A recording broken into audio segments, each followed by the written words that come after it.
Are you okay? You feeling? I mean, what?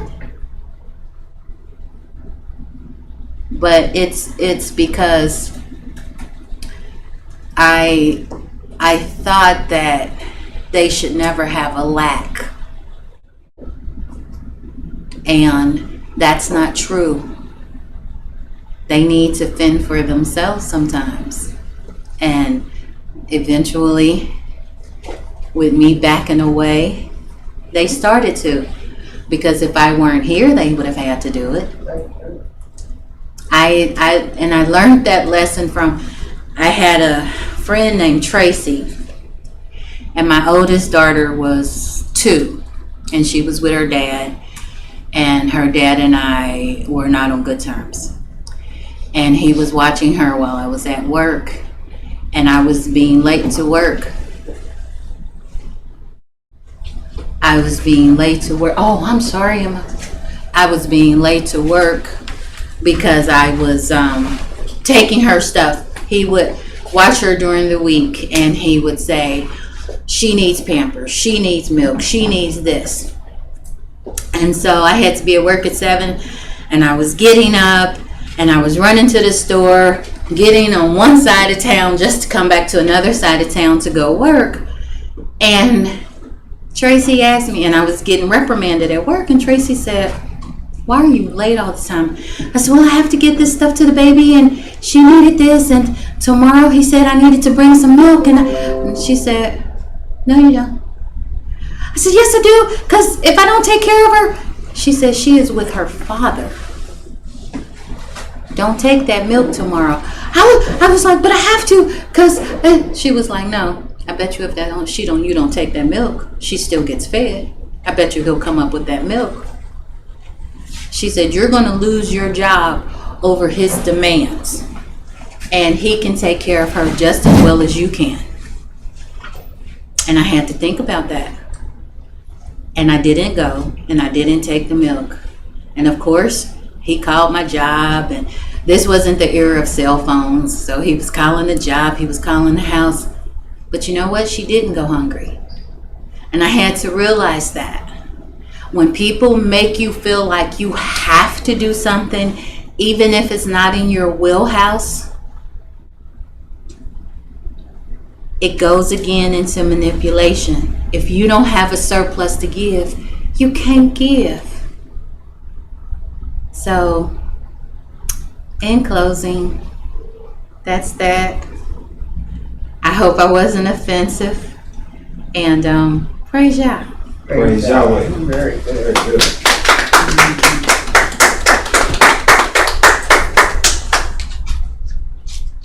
All right, praise Yahweh.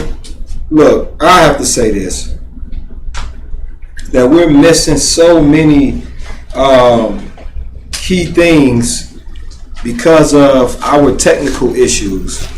And I appreciate anyone that's listening that comes back on. And thank you, Anonymous, for letting me know about the sound.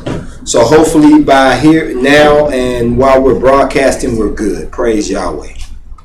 All right, very good. Praise Yahweh. That was very good. All right, so next. All right. So earlier,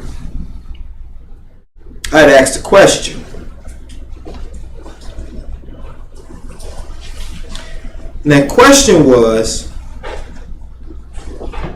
what is the thing or the entity or whatever you want to call it that's almost as powerful as Yahweh? Did y'all have enough time to think about it? Yes. There is no entity that's more powerful than Yahweh. You sure about that? Yes, I'm sure.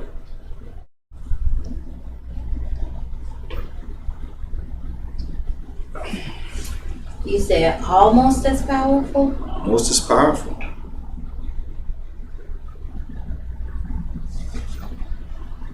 Free will. Nope. Our free will. Yes, ma'am. No, not in my book, okay? Right. But maybe this might be in a lot of people. Money. Money? Mm-hmm.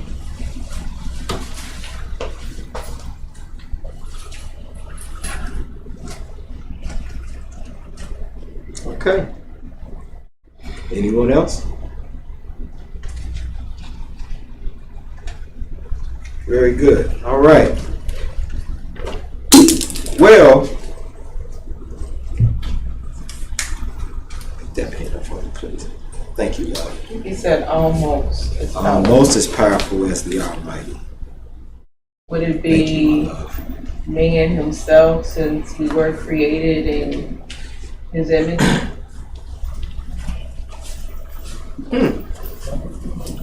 It's pretty good. And everything that was said, money and man, money and man, money and man, money and man.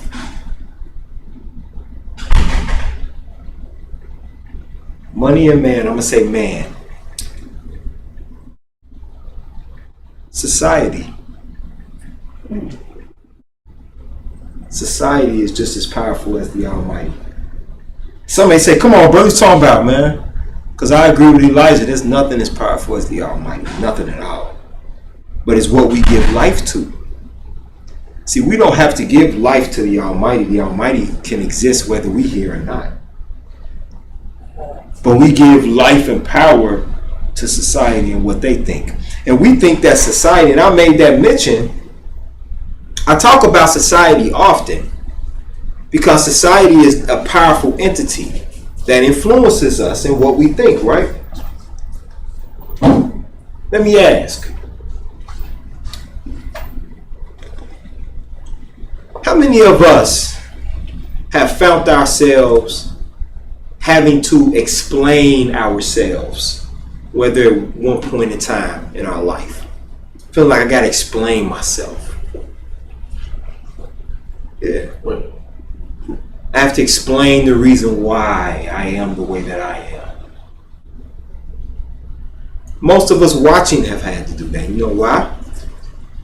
Because of our infatuation with what people think about us. If earlier I had asked a question about I asked this question earlier, and how many people think, or how many people care about what people think about them? Because society don't have to be this government.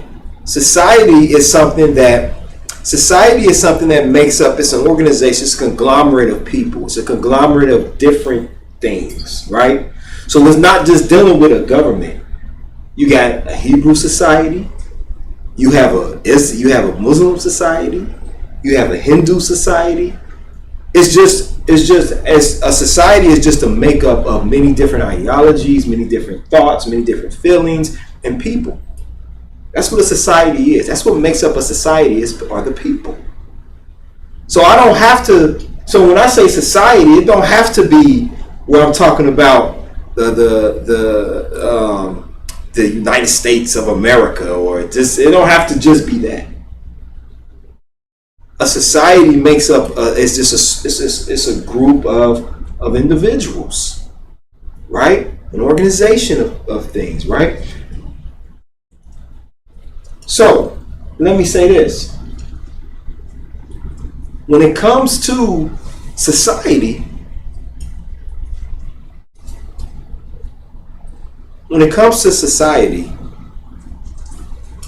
why do y'all think, I'm just ask this question. Just give me your opinion, what you think. Why do y'all think that I said that society is just as powerful as the Almighty? Just as. I'm not saying that it is. So let me get that out there before anybody type in, what are you talking about, brother? All I'm saying is, or just as powerful. Why do you think I asked that question? Yes, sir. Well, not that I believe it. I have to say that multiple times. I know how I'm getting to understand how Israel thinks. So I'm not saying that society is as powerful as Yahweh. I'm just asking, why do you think that I even asked that question or brought out that point that society is looked at as being just as powerful as the Almighty? Go ahead. I'll probably say it could start with social media. What about social media? Well, that's society. Well, in this time, that's like society. True. Very true. Anyone else? Am I making sense? Let me say that. Did my question make sense? Do you understand my question? And anyone can answer. Because we buckle under peer pressure and we think that the ways of the world, because they're tangible, are more powerful than the Almighty.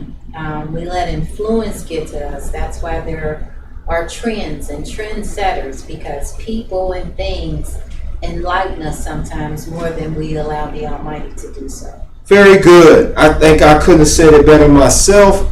I probably could have my voice a little deeper. But that was perfectly put. Because we allow outside influences like social media to cause us to fall short, right? And during the time of our forefathers, they didn't have cell phones. They didn't have TikTok and Instagram and all these other places of social media, social content. They didn't have that. It was word of mouth, what you heard through messages. We sent messages, we wrote. That's what we did. The reason that social media is a lot stronger than the Almighty isn't that it is, it's because of what we allow it to be. For example, I asked a question, I said, who in here cares about what people think about them? Everyone's hand should go up. That's why you brush your teeth. That's why you take showers. You understand? That's why you groom yourself, because you don't want people to think you stinky. You understand? So there's some form of caring about what people think about you. That's okay. It's healthy. You understand? But we take it to a whole nother level. You brought out a point with society. Society would tell us that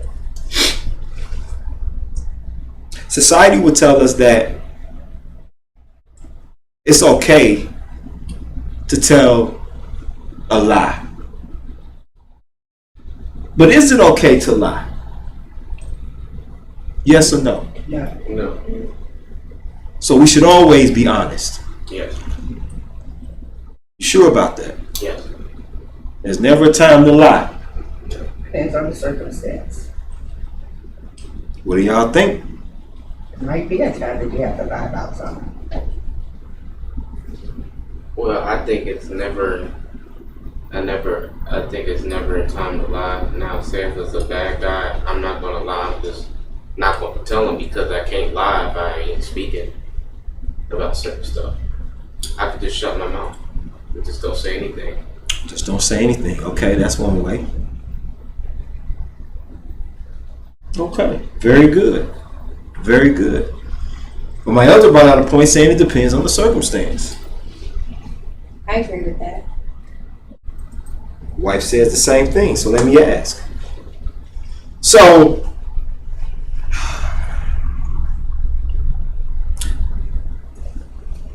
is there ever a time to steal? That it's okay to steal? No. There's never a time to steal. No. Anybody else? I think we've talked about this before. Okay, well, just humor me. I was going to say something else. Okay. And I'll go back to the same point, is the movie I Am Legend. Yeah. And there was no one else around. People had died off. He didn't even know if people were still living. But there were stores that still had surplus in them. And he couldn't very well ask the owner. So there's like an apocalypse or something like that. Right. But there's still things I think that's an okay time to take something. Okay, anyone else? Yes, sir. I think it's never okay to steal at all. I mean, there's restitutions, but in the first place, you should not be stealing. It doesn't matter what it is or where it's from. You shouldn't steal at all.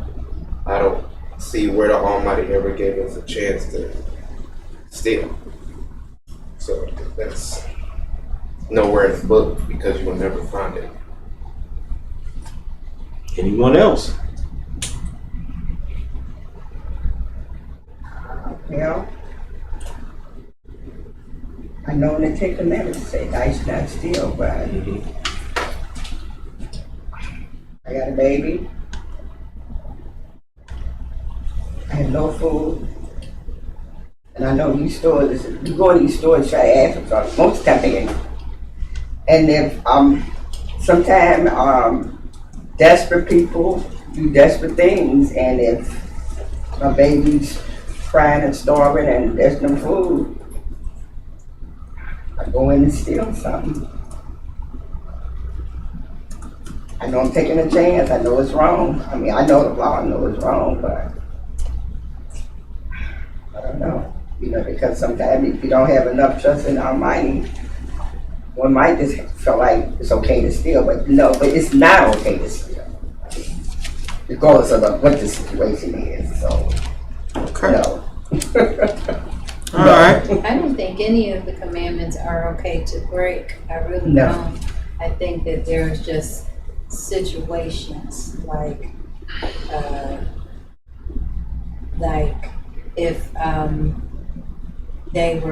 if bad people who were doing murderous things broke into your home for your child, and they say, "Is your child in this house?" and your child is hiding, I don't think you're going to tell them yes.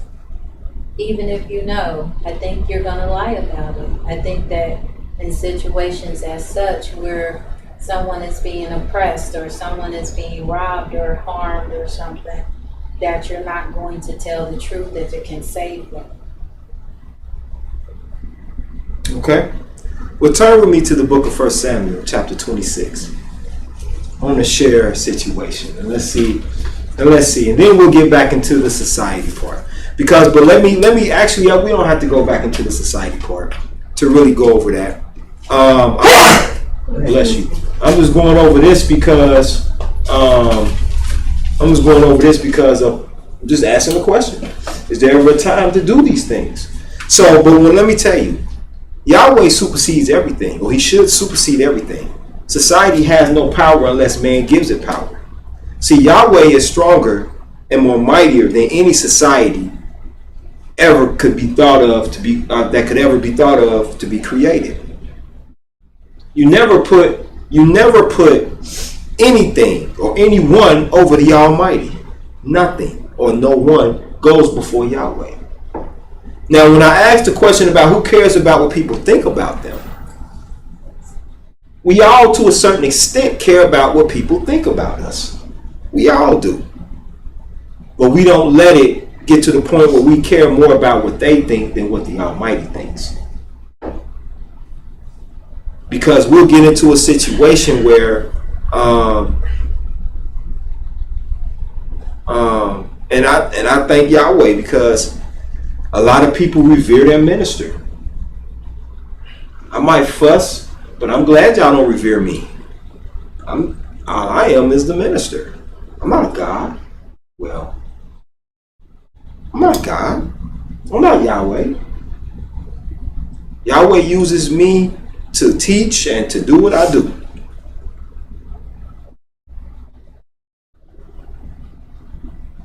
But when it comes to society, we always allow that to define us. And let me ask this question. And this is to the women, and then I'm going to ask the men. Sisters, those that may be listening.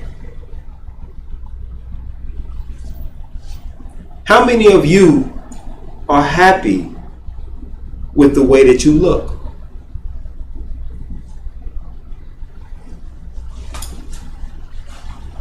not because you are. Let me ask: how many of you women that may be listening, that may be watching, is there anybody on? I mean, well, besides the praise and mighty Yah, we're back on. Oh, that's it. Okay. Well, anybody that might be listening that might catch it later, and I'm sorry that.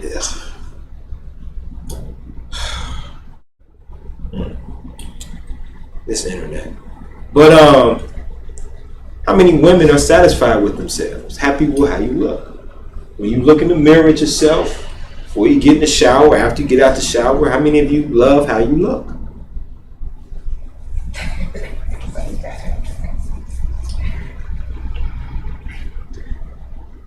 And a lot of times, there's nothing wrong with improvements. There's nothing wrong with wanting to improve your health, your appearance. But a lot of us become depressed, excuse me, because we don't look like what they say we should look like.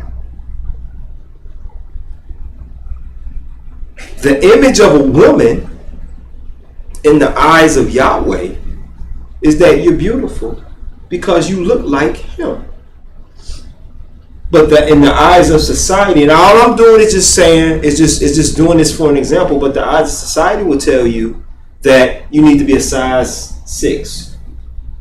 You need to be a size this. If you're gonna be thick. You know, we want the little waist and the big backside and the big breast. That's what we want. You know what I'm saying? But you don't look like that. You know, you overweight. You know, you don't. You know what I'm saying? And you have to look a certain way. It's just recently that women are now falling into their natural look. You got women now. Why? Let me ask this question. And I'm not getting on women. I don't want no woman to get mad. I'm just asking a question. I got to do that because, brother, you be talking about us so much.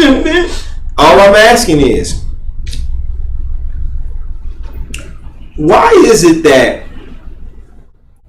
and I'm only talking to women, I'm just asking a question. Why is it that women purchase wigs and wigs that's straight?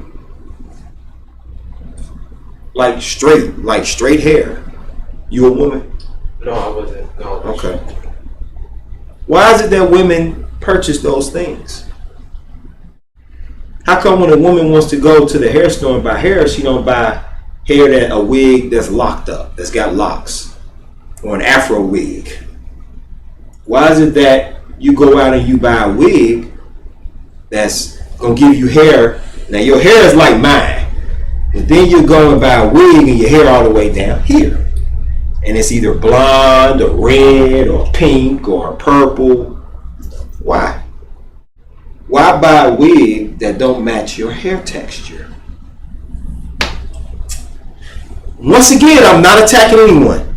I'm not attacking. I'm sorry I gotta keep saying that. It's horrible. But I gotta say that because women get on here and be like, see, brother, all I'm doing is I'm asking a question because I'm going to make a point. Why is that? Why is a woman having straight hair so important? A woman or a black woman? I'm going to say a black woman. Thank you, my love. A black woman. Why are our sisters, a Hebrew Israelite or the African tribes, a lot of the African tribes, well, I'll just leave it at that. Okay, well, to move on to my question on, is there ever a time to steal? Let's go to the book of 1 Samuel chapter 26. This is when Saul was on the look for David, King David. And King David did something. A deep sleep had fell over Saul and his men. David had came down and he did something in verse 12 of 1 Samuel 26. It says, so David took the spear and the cruse of water from Saul's bolster, and they got them away, and no man saw it, nor knew it, neither awaken, for they were all asleep, because a deep sleep from Yahweh was falling upon them. Did David steal? Yes. If it wasn't his, then he stole. So David stole. Yep. Wait, Yep. What does mean? Anyone that's listening, do you think that David stole? David didn't need those things, but he took them. Did David steal?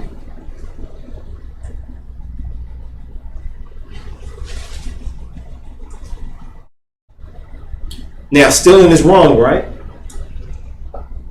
Now, what scripture can you show me where Yahweh punished David for doing that?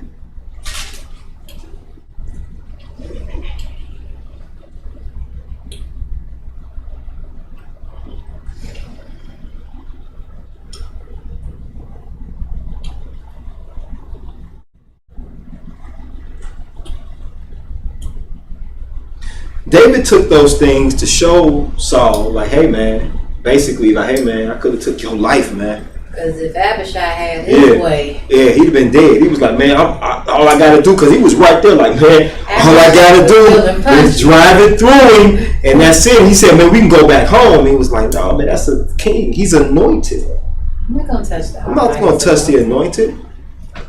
When Saul fell on his sword, or when Saul told this one of his young men to take his life, and the young man came back and was kind of scoffing like, now you can come home, and because he's dead now, the king is dead, and David was like, you celebrating that? Man, follow him. So I want y'all to meditate on that verse. Just meditate on it. And just think about whether or not that's an offense that we could say is stealing or not.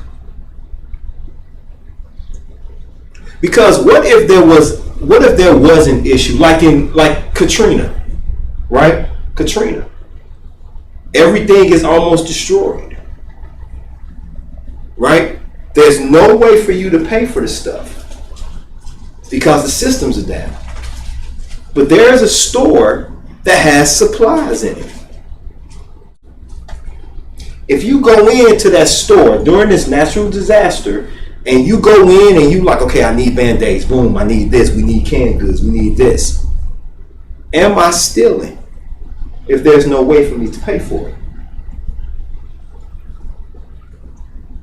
like I said, well, if you don't have the money for it and you can't buy it. I didn't say you didn't have the money. I said there's no way to pay for it. System's down. There's no way to pay for it. But you need the stuff. There's no cashiers in 12 inches of water talking about some, okay, did you want paper or plastic? None of that. It's slow. Everything is shut down. Nothing. I mean, everything. Even the ATM is shut down. There's no way for you to pay for the stuff. And there's no way for the place to receive currency. But you need these things in order for basic survival. If you go in and take it, is that still considered stealing? Yes, sir. Yes. Okay. Okay. So what do you do? What do you mean?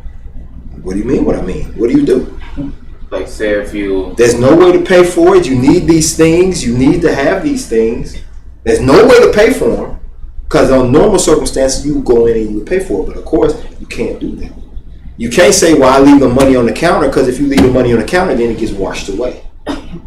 Because there, like I said, with Katrina, there's a flood. So what do? So what I would do is, first of all, if the Almighty says to, hey, take this, then it's not stealing because it's from the Almighty. But then, also, you need to prepare Nah, bruh. Nah. I hear what you're saying. But what if you prepare and your stuff got washed away? Then it just got washed away. So then you just let your family starve. Well, can you show me a scripture where? All I'm asking you is, so what? You just let your family starve? My family starved? Well, I mean, I guess so. If it has to be with the Almighty's law, there's nowhere in this book where the Almighty gave us a chance to steal. He says, "Thou shalt not steal." Well, that's not true, because there were times that we went into and we fought our enemy and we took their weapons. But the Almighty told you to do that. No, the Almighty didn't tell us to do that. We did that. When Abraham went in and took to get, was that Lot? We went, yeah, we took weapons.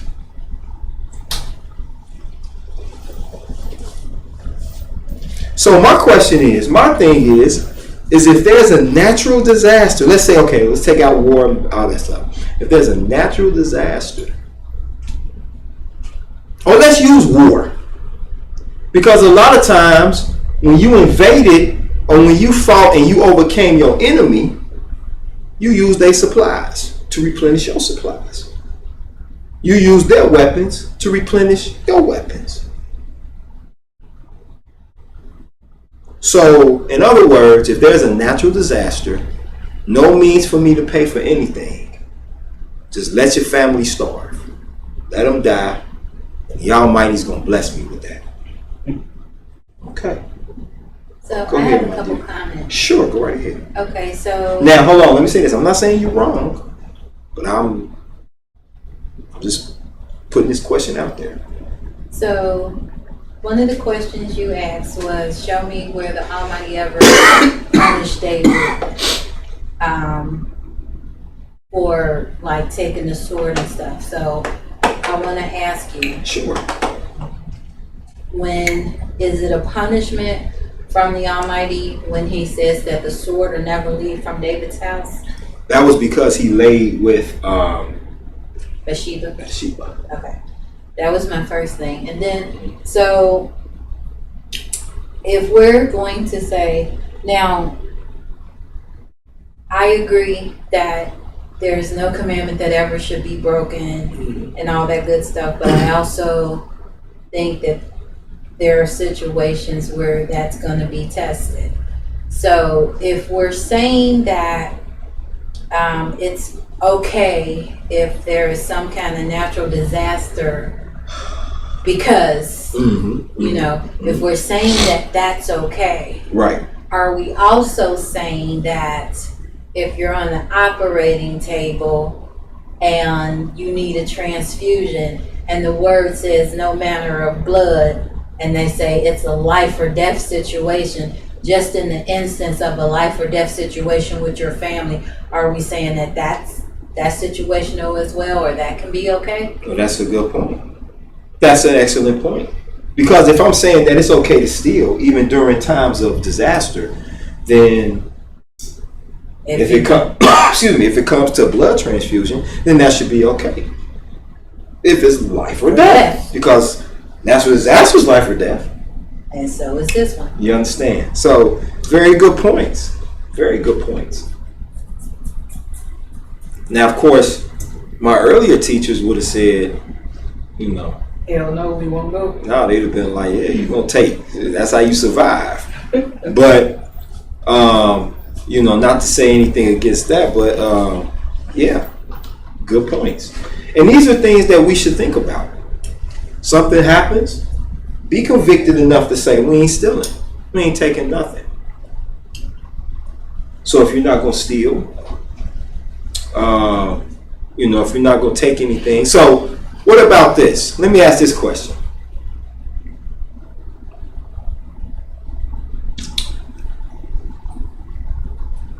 You're in the midst of a fight, right? You don't have a weapon. But somehow your enemy, you disarm your enemy, take his weapon and attack him with it. Can that be considered stealing? No. That wasn't your weapon. Wait a minute now. But that wasn't your weapon. That was the enemy's weapon. But you didn't take it. Yeah, you did. No, you used it. You disarmed them, which means you disarmed them, which means you took their weapon. And then you used it against them. See, we have to look. One thing I learned from Minister Yoel is consistency. Now, of course, consistency can be situational, of course. But if let me ask, if I take my enemy's weapon away, and all I'm doing is asking questions. I'm so tired of having to feel that way. All I'm doing is asking questions. Okay? So people don't get riled up and all that stuff. Just ask questions.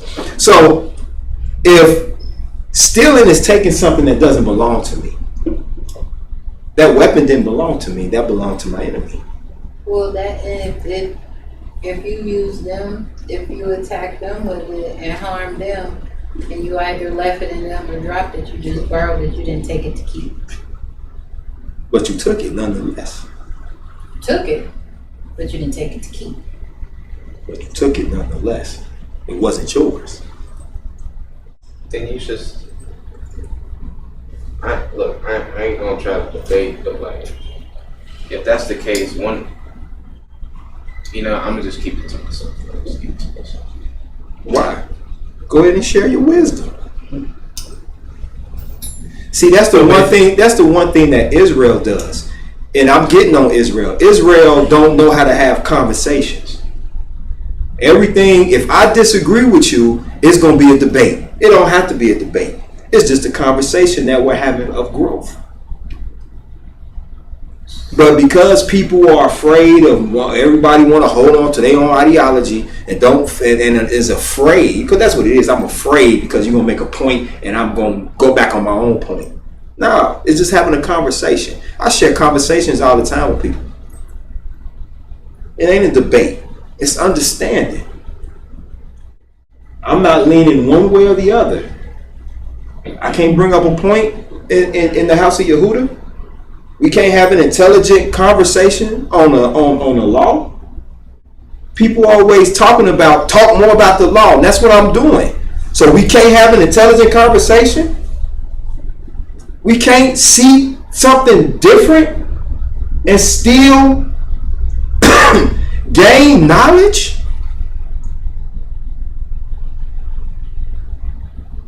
So stop with all that. People want to say, I ain't trying to debate. Ain't nobody debating nothing. We just sharing wisdom. Now, if you want to be quiet, then be quiet. And then we'll move on to somebody else. But we're sharing wisdom here. And these are some excellent points that are being brought out. So for those that want to participate in the conversation, the question that I had was, if stealing is taking something from someone else, and though some may feel like this may be a little asinine, but I'm going to ask it anyway. If stealing is taking something that doesn't belong to you, because the person who you take it from, of course, that means they didn't give you permission to take it. So if I'm battling my enemy, and my enemy's coming at me with his knife, I disarm him, take the knife and use it for my personal, because that's what you do when people steal. They ain't stealing it to enhance it and bring it back to you. They stealing it to use it for their own personal gain. So if I take this weapon from him, this is his weapon, and I use it, I take him out. You can say borrow it, but when you borrow, don't you ask first? Right. So if I didn't ask, right, I'm not gonna stab you and put it back in his head like, here you go, man. I just wanted to borrow this so I can stab you real quick with this weapon. No. The whole point is, I take it, now it's mine. Because I'm gonna use it, it's mine now, because that's what it is, it's mine now. That's my mentality. And I'm gonna use this weapon, and now I'm using this weapon against you. But I took it without your permission, of course.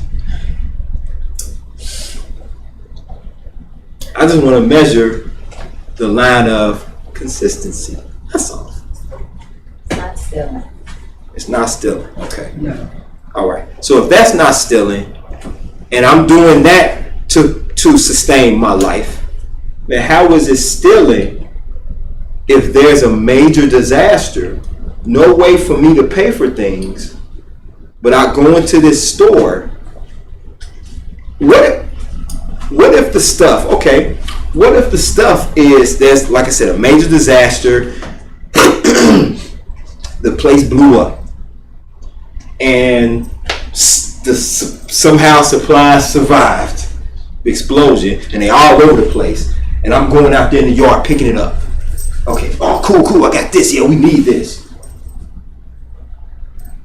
Am I still stealing?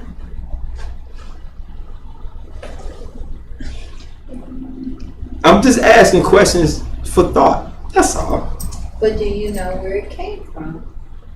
If there was an explosion and stuff landed in your yard. Mm-hmm. Do I know where it came from? Yeah. I know it wasn't mine. But it's now in your yard, and if you're not going to give it back to the rightful owner, you might as well thank the Almighty for a blessing unless you knew where it came from. Is it really? I mean, you know what I'm saying? I know it's not mine. I mean, I know that I wasn't able to afford half the stuff that might belong to the yard. Like if there was a survival kit or something like that. You know what I'm saying? Like, yes, sir. Anonymous said, no, it's not stealing. Let me read it. Anonymous, no, it's not stealing. You was just the swifter man to use his weapon against him. Beautiful point, Anonymous. Beautiful point. In the gains of the weapon. Very good. So no, that's not stealing. That's not stealing. You coming at me with a weapon, and all I got is these. And somehow I remember from where I was trained, and I'm able to maneuver and take the weapon from you. I'd be a fool not to use it. So no, that's not stealing. You just disarmed it. That's protecting yourself. Because like you said, it ain't like you go now. You know, even if you take the weapon and you throw it, or you take the weapon and you keep it on you, you just overpowered that individual. So we got that out the way. So excellent point, y'all. So now let's deal with the natural disaster. Everything is shut down. No means of anything. Not getting any money. You can't go to the ATM to get no money out because the banks are closed. The baby needs formula. Let's say you did store up your supplies because you know storms happen. So you did store up your supplies, but this storm was so bad, it swept your supplies away. So now you ain't got nothing. Nothing at all. But you going through this debris and you see that there's a store open. But they're not open for business. The store is flooded out. But you see that there's some supplies that you can use. Will the Almighty then still deal with you for stealing? No means to pay for it. Or nothing. So if you go in that store, windows busted out, electricity's out, people have already been in there anyway, but there's something in that store that you see that's like, oh my goodness, there's a suture kit. My wife just got cut. Oh my gosh, let me run in here and use the suture kit real quick. The Almighty is still going to hold me accountable for stealing. We don't know. We don't know. His ways are not our ways. His thoughts are not our thoughts. It is stealing. However, it's a choice you make.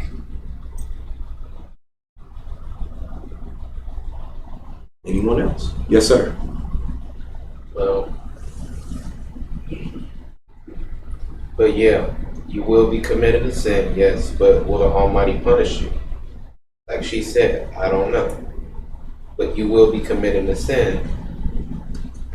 Just saying, the Almighty does not want us stealing. That's the commandment. shall not steal. It doesn't say thou shalt not steal, but if you're in a situation, you can steal. No, it doesn't say that. It says thou shalt not steal. And how do you know, like, say if the canned goods were in a flood, how do you know larvae ain't getting it? How do you know bacteria ain't rotting it? I mean, you ain't thinking about all that when you starving, and that wasn't the point of the question. Stick to the topic at hand. So very good, very good, and I'm in agreement with that. The Almighty didn't make stealing is stealing, wrong is wrong, wrong is wrong.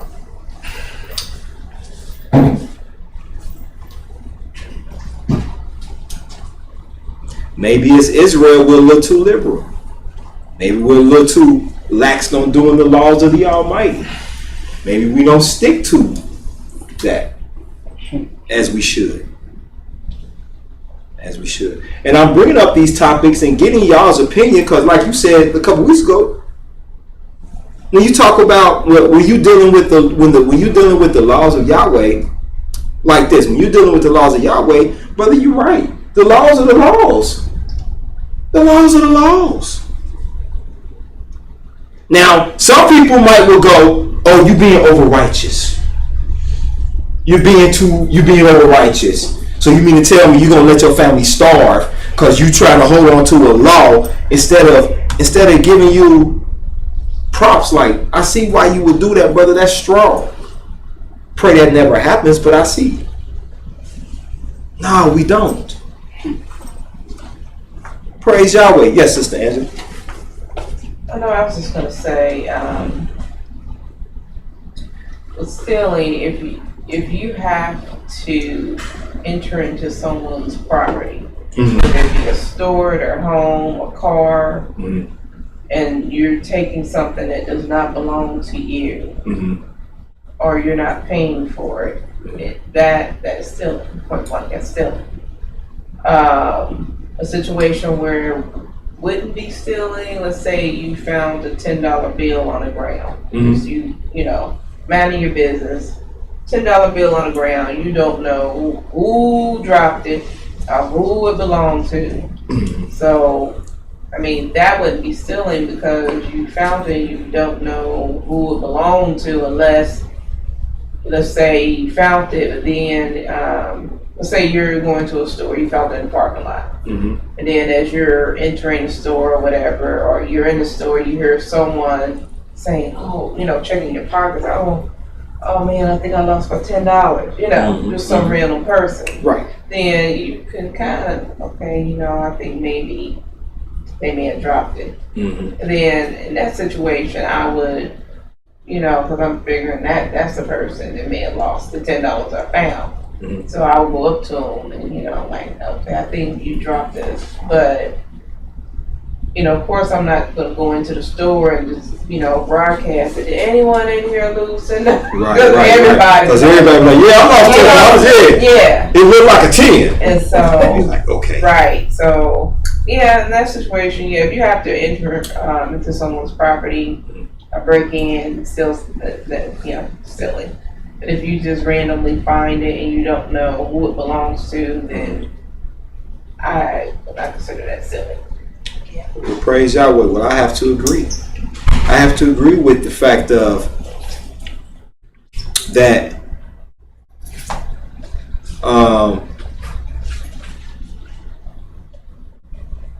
stealing is stealing.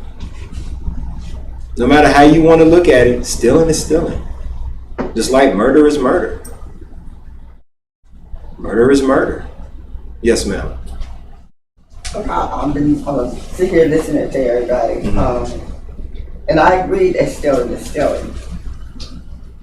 But on the other hand, when you ask a question to a young person like Elijah, he doesn't have a child. He's a single person. Okay? So, if you, or say myself, I do try to do the Ten Commandments by not stealing, like I did with that little, but I'm just going to be honest. Mm-hmm. I cannot say that if something like that really truly happened, and I had children, little children that's there, and they starving and they might die. I don't know. I might take the food or take whatever to take care and say, well, I know it was wrong, but I couldn't see my child die. Just, because I personally, I'm not Abraham. Mm-hmm. I am not. Mm-hmm. I wish I was righteous as Abraham was and some of my forefathers. Mm-hmm. So, I don't know. I'm just going to be real honest. I know we should not steal. Mm-hmm. But if something like that happened, I don't know. I can't say that I wouldn't take it and try to save my child.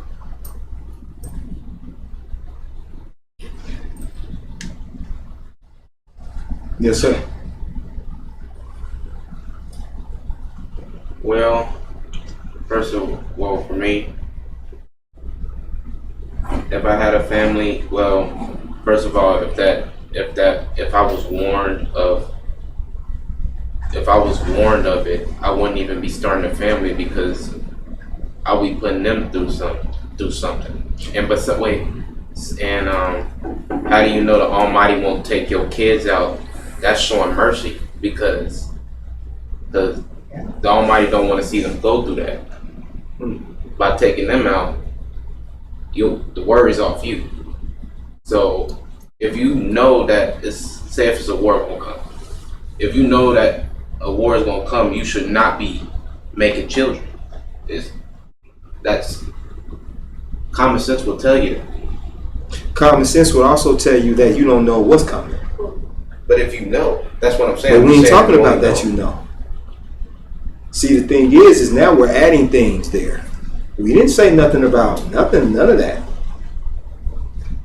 I didn't know it was gonna rain today, but it did. That was a couple days ago. They said it was gonna be sunny and warm, and it was warm, but it rained. So don't be haughty and arrogant and say things such as you should know. Because a lot of times things happen we don't know. We don't know. You didn't know you was going to be here at this moment. I didn't know I was going to be a minister.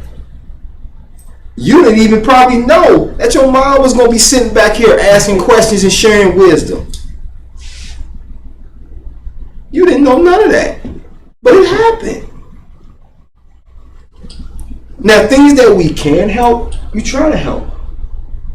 But unfortunately, ask the person who has prepared.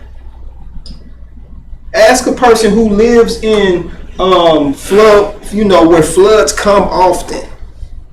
And their house still got destroyed, even though they put it up on stilts. And the house still got destroyed. Why do you think insurance is so popular? Because you don't know. You don't know. So we can guesstimate and we can say, well, this is what people should know. But we don't know. Anything could happen. Let me tell you something.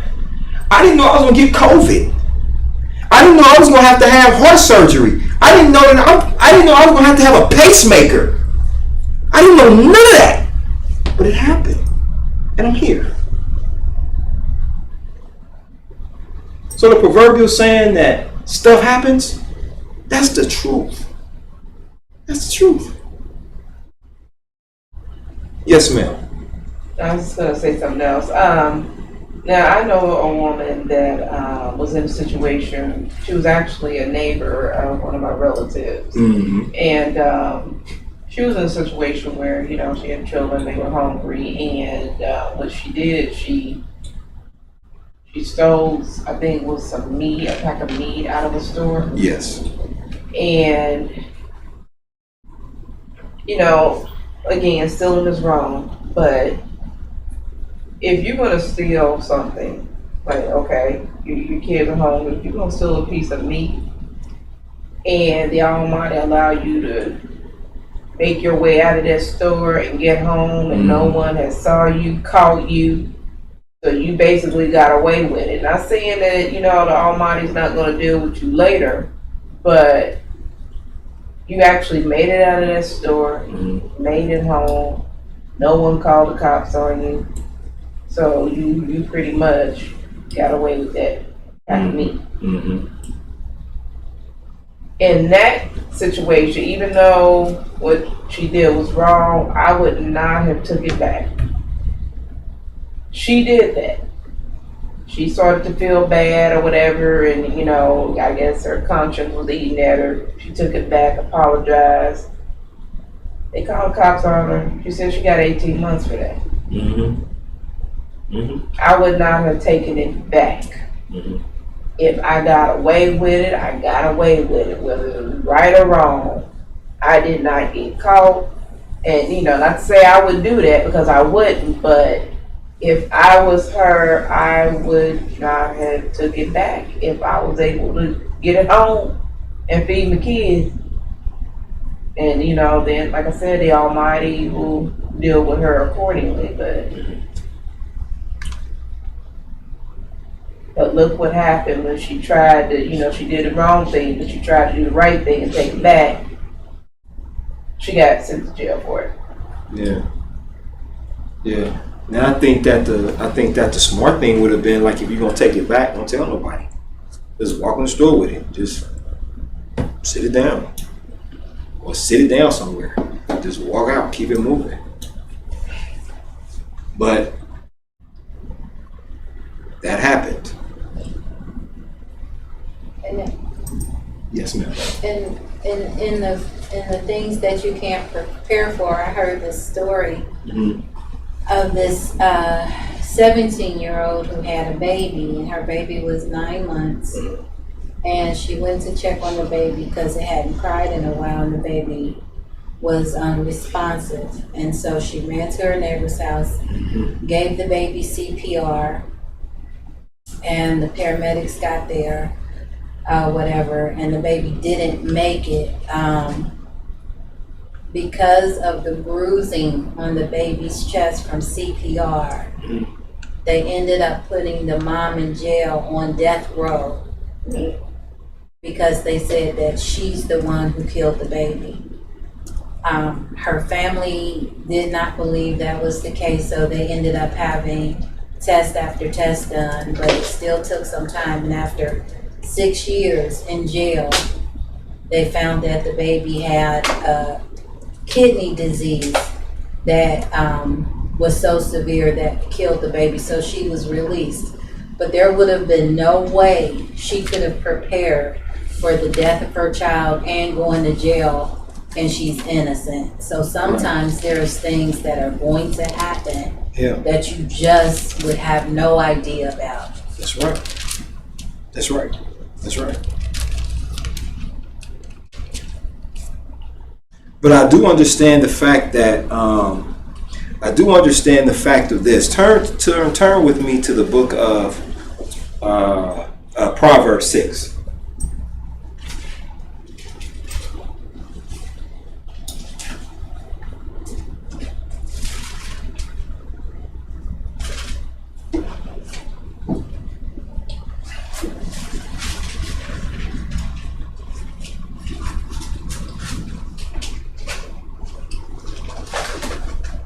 In the book of Proverbs chapter 6, I'm going to start at the 30th verse.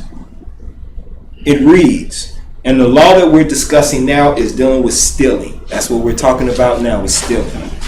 It says, men, do not despise a thief if he steal to satisfy his soul when he is hungry. But if he be found, as my sister said, Sister Angela stated, if he be found, it says, but if he be found, he shall restore sevenfold. He shall give all the substance of his house.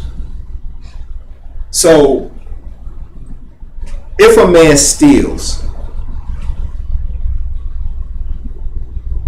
because of his soul's needs, you just restore it back. Now the question lies, does the Almighty still hold that sin against you, even once you pay it back? wife said no one really knows. But go ahead. No one knows. And I hope that we don't have to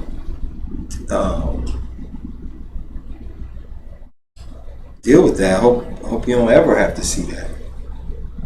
But to kind of say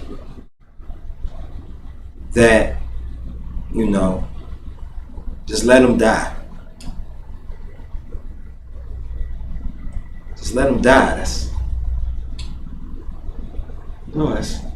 It's kind of harsh. Like my elder said, that would come from someone who don't understand.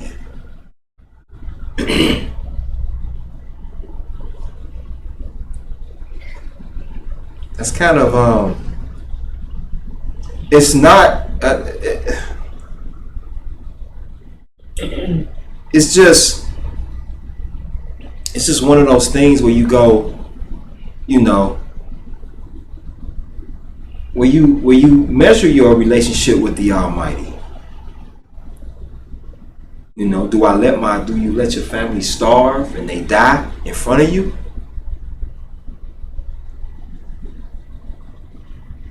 Or what do?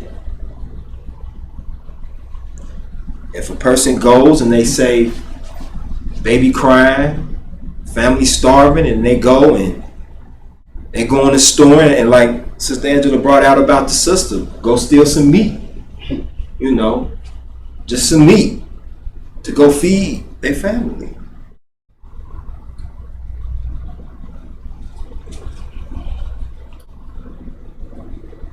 It's sort of like, that's deep. That's deep. Elder. And you know, that pretty much goes with a lot of things that one says in life about the scriptures or the Ten Commandments. I can say I'm gonna always honor the Shabbat day and never walk away. And something happened and it caused me to do that, but I had said that I was never gonna do that. That's true. That is true. And I know the law. Mm-hmm.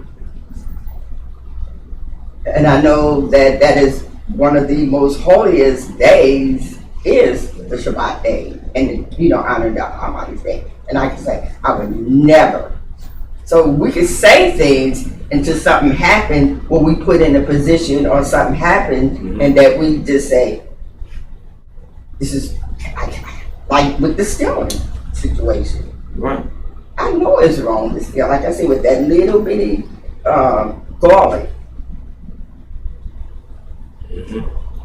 Pay for it because I know it's wrong to steal. That's very true. So it just all depends. And I think that questions like this should really have us really want to be with Yahweh and really concentrate on really strengthening our spirit with Him. Strengthening our spirit with Him. Now, I could be wrong. No, go ahead. What was you going to say, sweetie? I was just going to say it goes to the morality of things, because there is something in almost every one of the laws that you can break unwittingly or wittingly, because even if it goes to your children starving, what if something happens and your children are out in the cold and you got 3 little girls and you're a father, and the only clothes in the house, because their clothes are messed up or gone, is yours. Yeah. So, you know, almost every law is going to have come see, come side to it, because situations happen.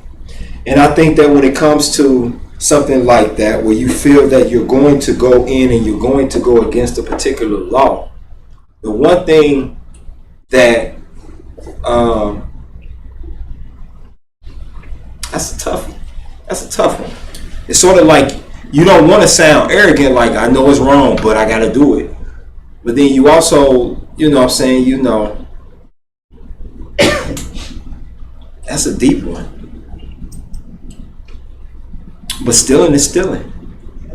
No matter how you look at it, no matter how you paint the picture, no matter how you do anything, stealing is stealing. And there may be some cases where we're put in those positions to see if we're going to trust in the Almighty. See if we're going to do the right thing. You understand? My only thing is, and I'm meditating on it some more, is what if there's a disaster to where you unable to pay and you're unable to give money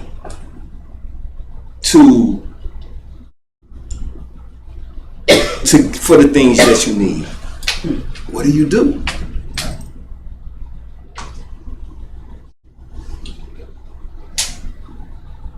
Does Yahweh look at that as, because Yahweh is the only one that can make allowances. He is the only one that can say, okay, this is what we're going to do.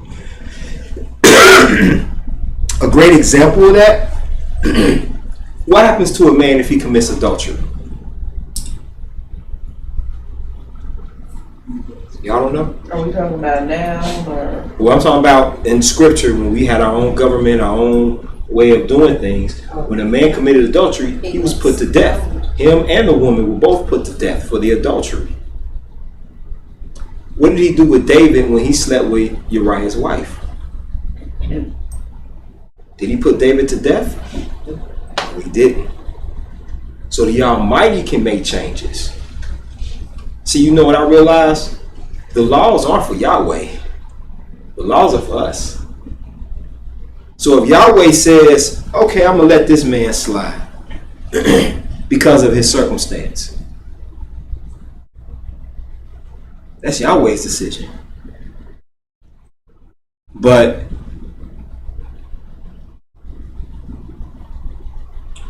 the moral of everything is, it should be, when it comes to anything that we do, we should always consider Yahweh first. How would Yahweh feel if I did this? Yahweh, please make a way for me. But then that's when you have to have that right spirituality. You say, Yahweh, please make a way for me. Now, let me ask this question. Do we know the difference do we know what a true blessing is? Like, say, we got in our minds, I'm not going to steal. Yahweh, please make a way for me and my family. And you happen to be walking down the street, trying to get out of the way of the chaos.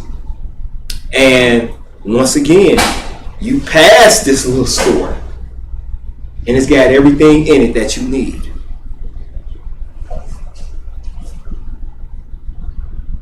Would you consider that a blessing or just circumstance? Do we know what a blessing is? Would we be able to tell the difference? I know Elder Ezekiel had brought this out years ago, but it was on something else. It was dealing with the lottery. That's it. If you hit the lottery. But do we know the difference? Do we know what a blessing is? Or would we be like, Yahweh, make a way for me and my family. Please, I don't want to have to steal, but make a way for me and my family, Yahweh. And you walking up the street and it's just total chaos. And then you happen to pass this place, let's say it's a bakery. And it's nothing but just bread. The bread's been thrown all over the place because people have been over there taking it. But you walk there and you be like, Yahweh, please make a way. And it just happened to be this bakery there. Would we consider that a blessing?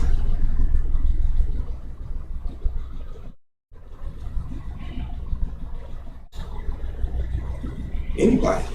Would that be considered a blessing? You just ask Yahweh, make a way for me and my family to eat.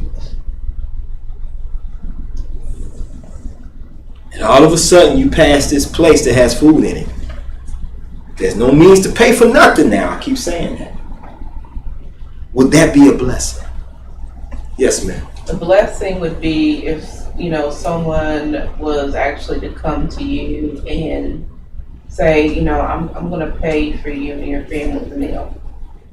That would be the blessing. If you don't have to commit a crime in order to get something, if someone out the goodness of their heart, treat you to a meal, buy you food, that would be the blessing.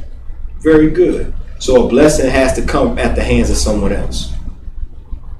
Yes, the Almighty could have sent them. Well, yeah, the Almighty sent someone to bless them. Like, I'm going to pay for your meal. I'm going to buy you some food. I'm going to help you out. Very good, very good, very good.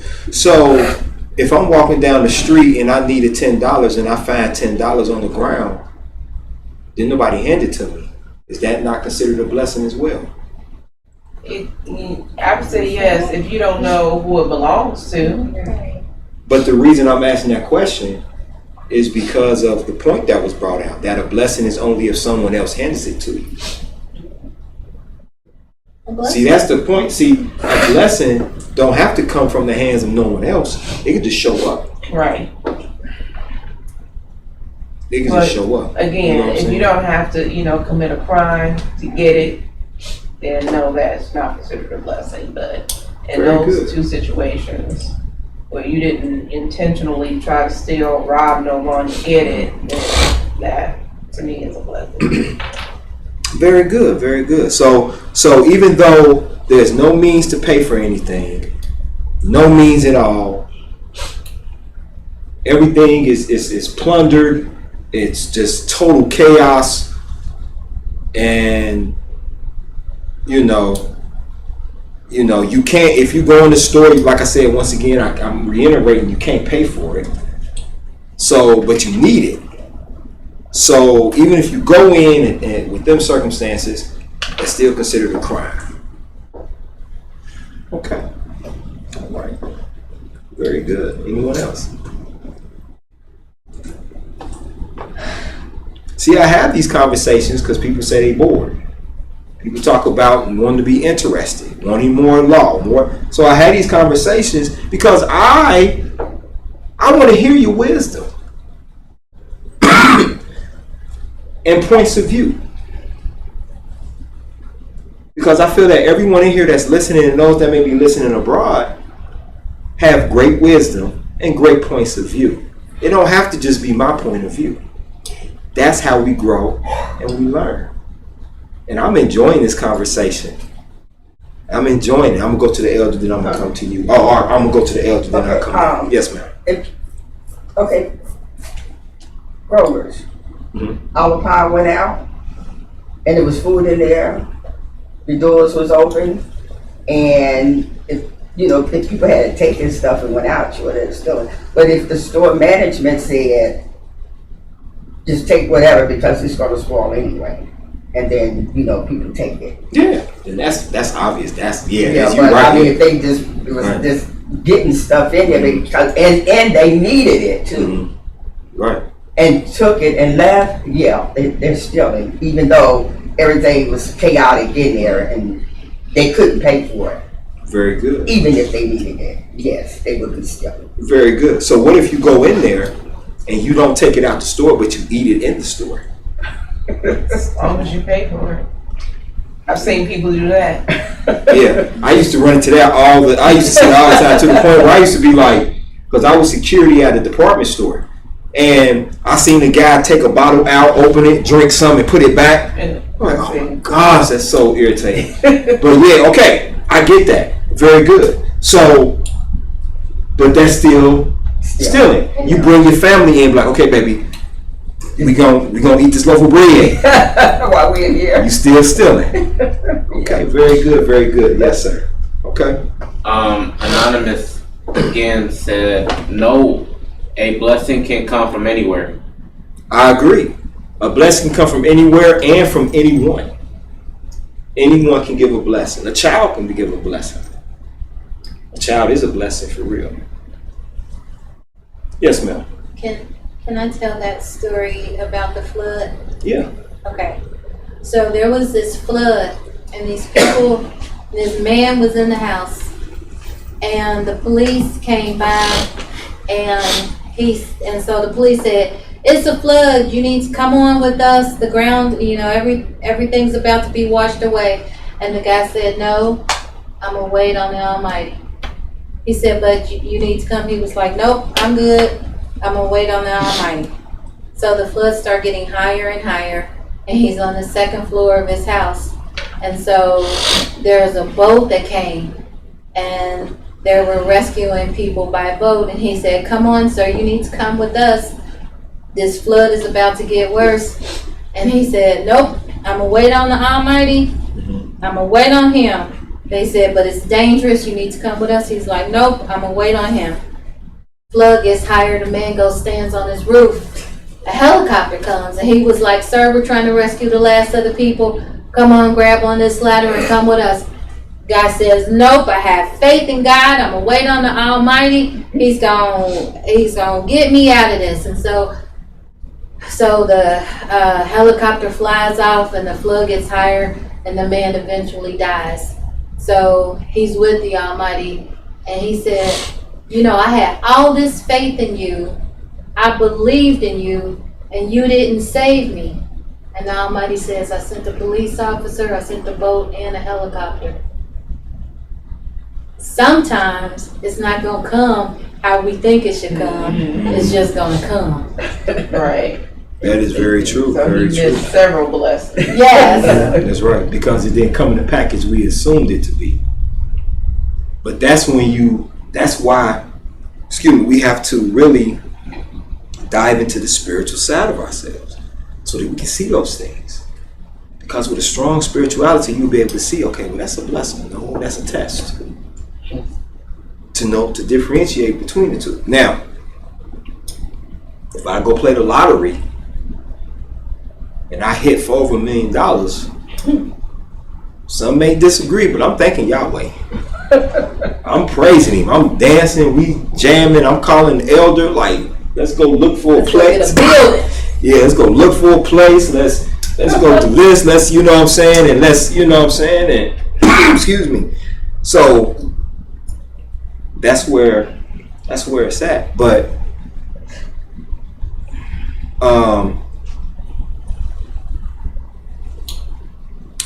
let's see.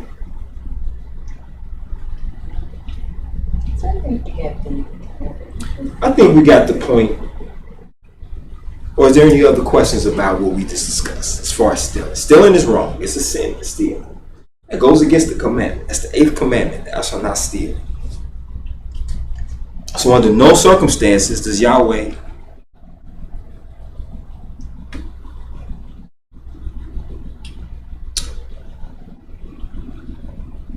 how can I say that there are no circumstances that Yahweh finds it okay to steal? How can I say that? How many of us, how many of us feel that they have a personal relationship with the Almighty? All of us should feel like we got a personal relationship with Yahweh. So if we feel that way, and we say we know Yahweh,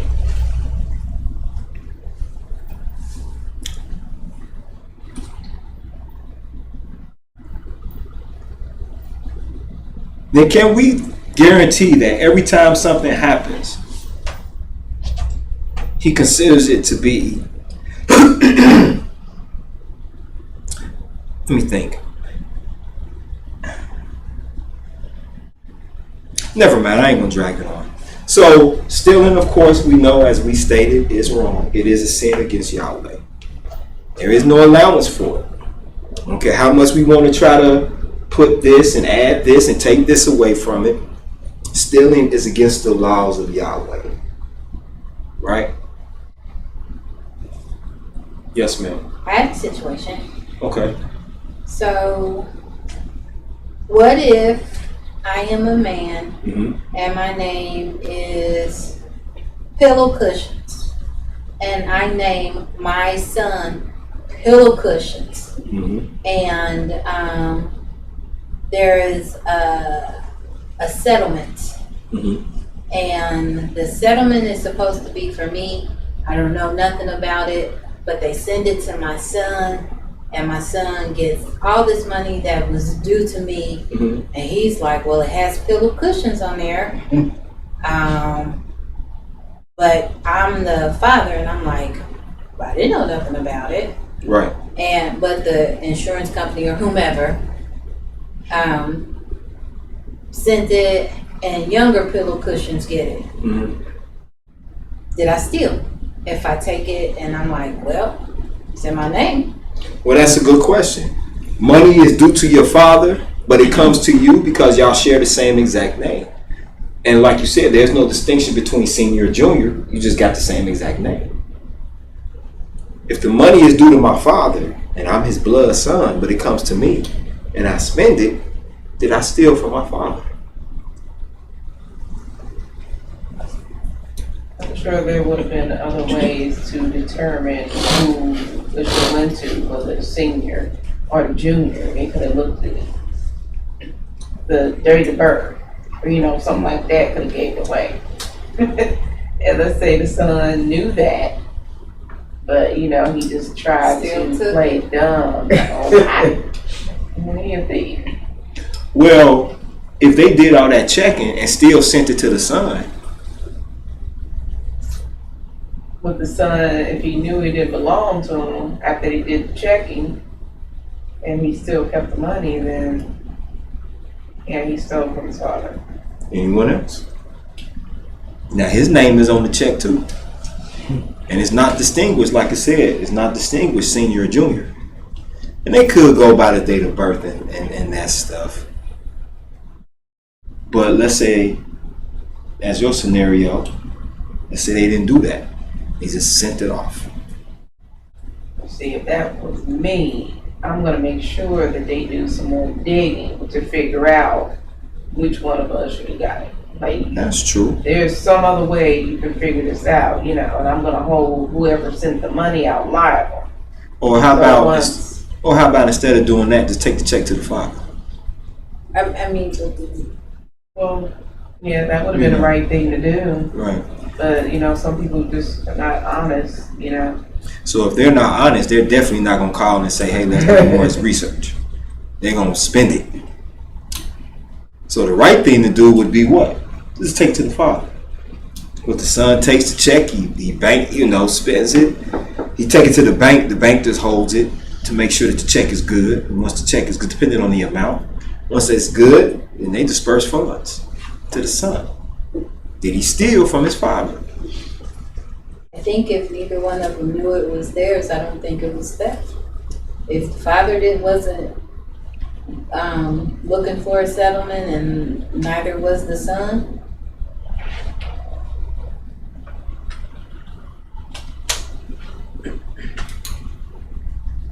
Okay. So, let me ask this question. Yes, sir. Yes. Anonymous said yes, because if you knew that you didn't have any money coming to you, it don't matter. Okay. Okay.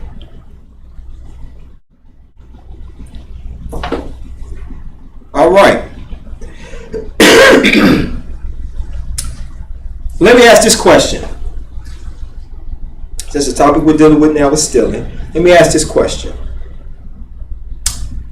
How many of us have eaten off of the plate of maybe our mothers or our fathers without asking? You just take a fork and just yeah.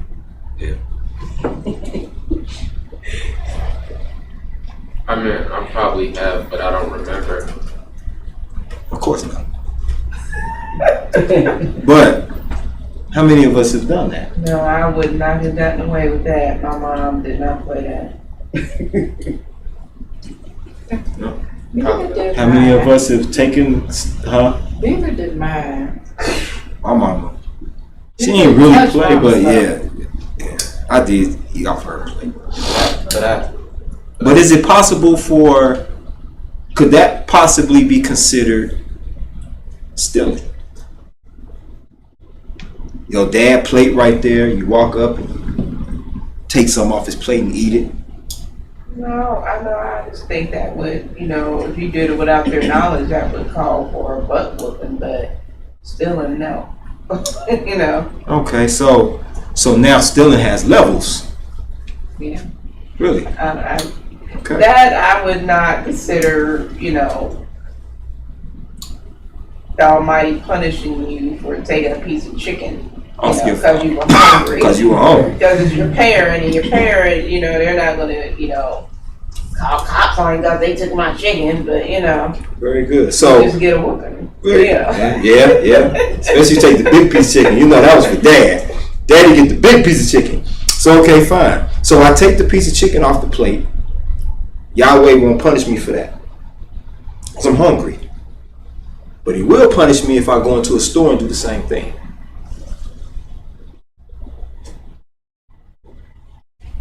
Is there balance? A lot of scenarios.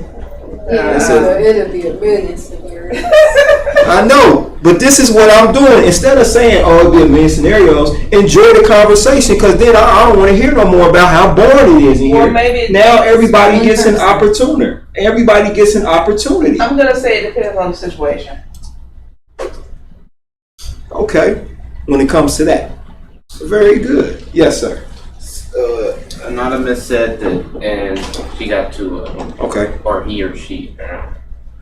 Anonymous, yes, because you didn't ask, and the other one says stealing comes in the form of money, food, etc.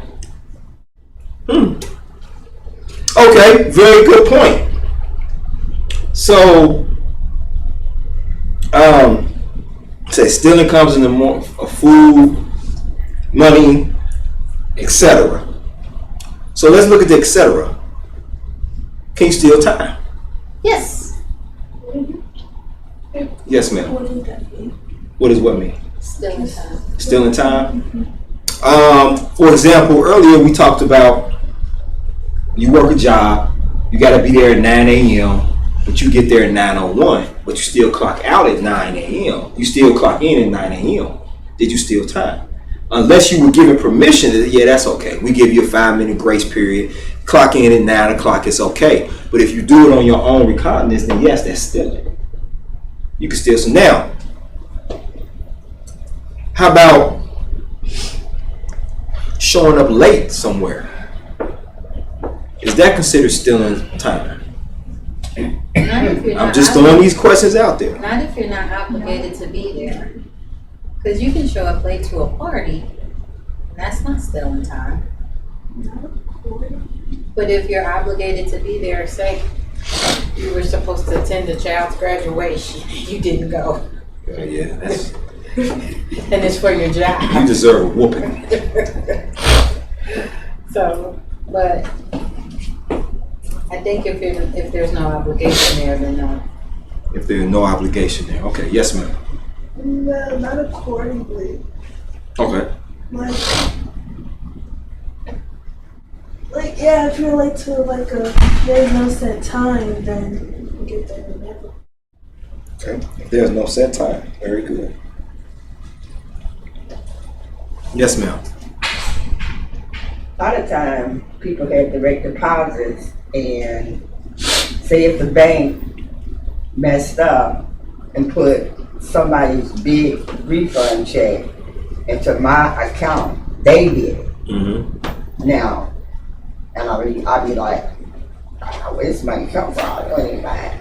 Would that be considered stealing if I didn't take it back to the bank and I just kept it?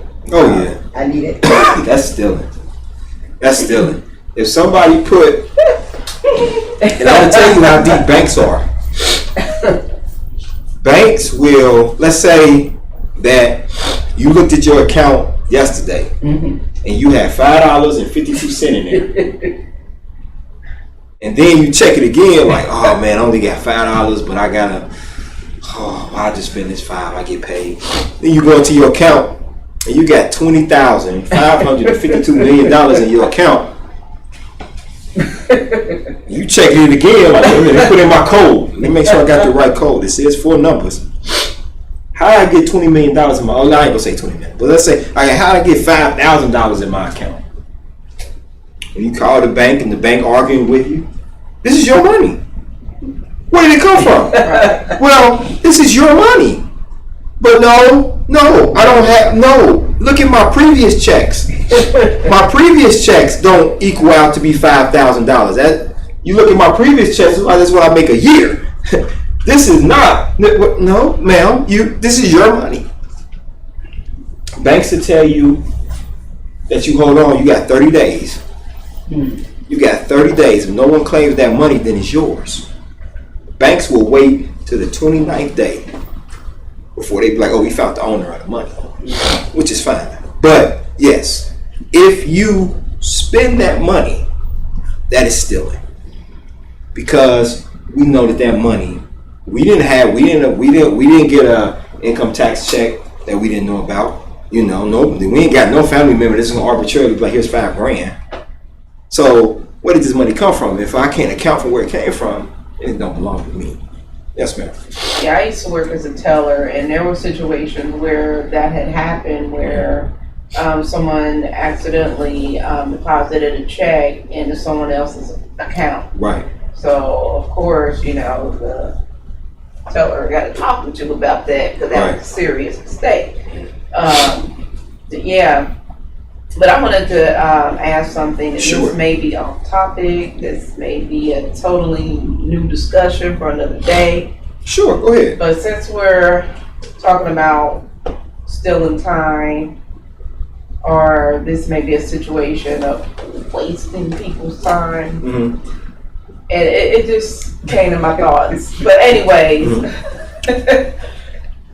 okay, I know a person that actually, I've known quite a few people like this,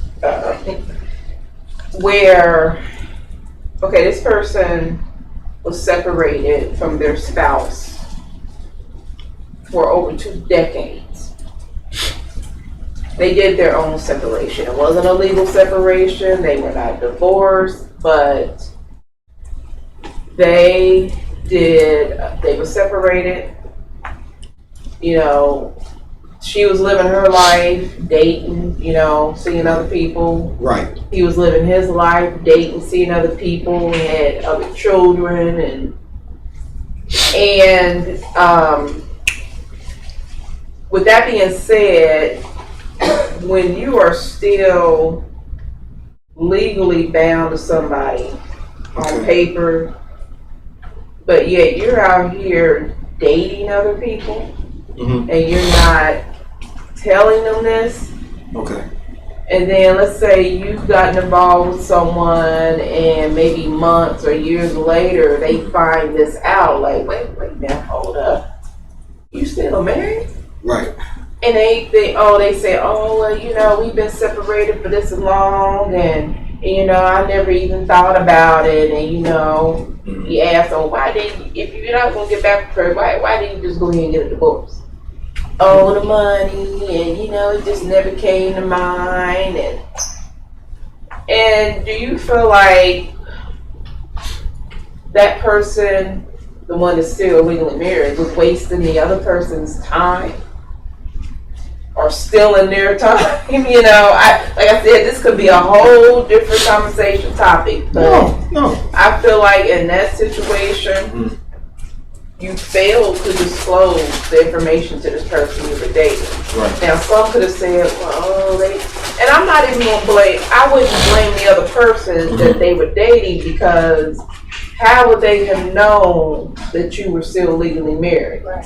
I mean, they're coming to your house, y'all dating and stuff, y'all out open in the public. Right. You know what I mean? So there's no indication of, you know, a man being in your house, a woman being in your house, because you live by yourself.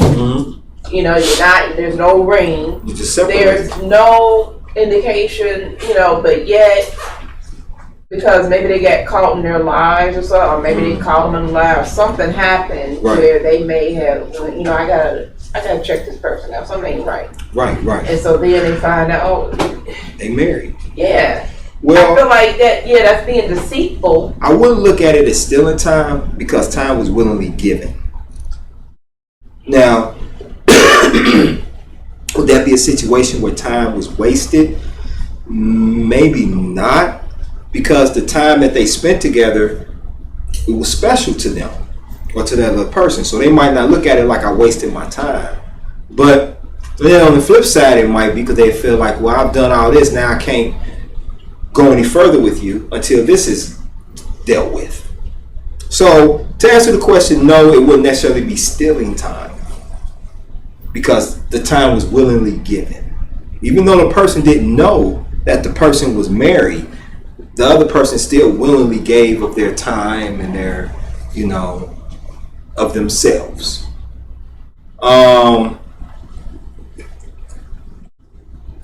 So that wouldn't be stealing of time. But that situation is ratchet. That's crazy.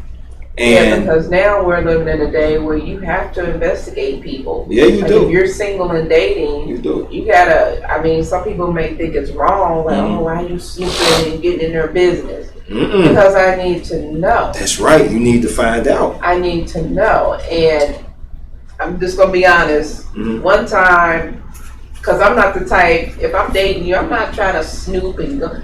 You know how some women may go into a man's pocket or something and get their social security number, something like that. But what I did do, I looked him up by his license plate number. Because I knew someone that worked in that business to where they could trace people. And, say it's sneaky or whatever, say I was wrong for doing it, but I needed to know. They told me if this person has any tickets on their attached to their license plate, we can find out what we need to know about this person. And sure enough, the person was lying, but I did what I had to do. I had to know. Right, and I think that in these days and time, you do need to know who you're with. Now it ain't even just the fact if they married. You need to find out if it's really a woman nowadays. You got to be like, you get caught up with, what I'm saying? Like you get in a relationship with somebody and you thinking like, why she only wanna, what I'm saying? Especially, I'm not saying that it's right, but you get to a relationship with someone and you be like, how come, what I'm saying? Okay, you fall in love with this person, right? And then the next thing you know, you go in their house and you like, man, this your brother? No, it's pictures of them, but they dress like, what I'm saying? And nowadays you gotta check everything because everything is allowed in today. Everything is allowed. There's no holds barred. You know what I'm saying? Like men are laying with these women, and then it's crazy. So you gotta find out about who you're with. You know what I'm saying? Even if they, I'm sorry, even if they serve the Almighty, so to speak, you might want to, hey babe, we need to talk. You got anything? I don't want to be out with you and 5 baby daddies come up to me and want to fight me. I need to know what you're dealing with. You know what I'm saying? So yeah, you do have to be leery on things like that. Yes, sir. This is sort of like stealing time. Somebody come on and try to want me to do this and that, and I let them know right up front, I'm not interested. I don't want to waste your time or mine. Thanks for calling. Bye. Have a great day. Clicker. Because time is money for them. If I just let them keep going on and on, knowing good and well that I'm not purchasing nothing. So I'm wasting their time, and I'm not going to do that because you wasted my time. I tell them right off the crowd, I'm not interested. I'm going to waste your time or mine. Bye. Have a great day. Clicker. Praise Yahweh. Very good. Now we dealt with stealing. That was the law that we dealt with today. So how do we feel about that? Are there any other questions about stealing? I hit a lot of different scenarios. Some scenarios people might look at like, man, that's goofy. But for real, take everything into consideration. So we dealt with stealing. I respect your feelings. I would hate to be your child though. I love you. I respect your feelings. My daddy don't care nothing about it. They going around eating tree bark. Gotta stay alive. Now, good. So Now we're gonna go into some the questions we had earlier. All right. Can we use incense? That was a question that was asked as well. Can we use incense? So let's look at that. Turn with me to the book of Exodus 30. Turn back to Exodus 30. Can we use incense?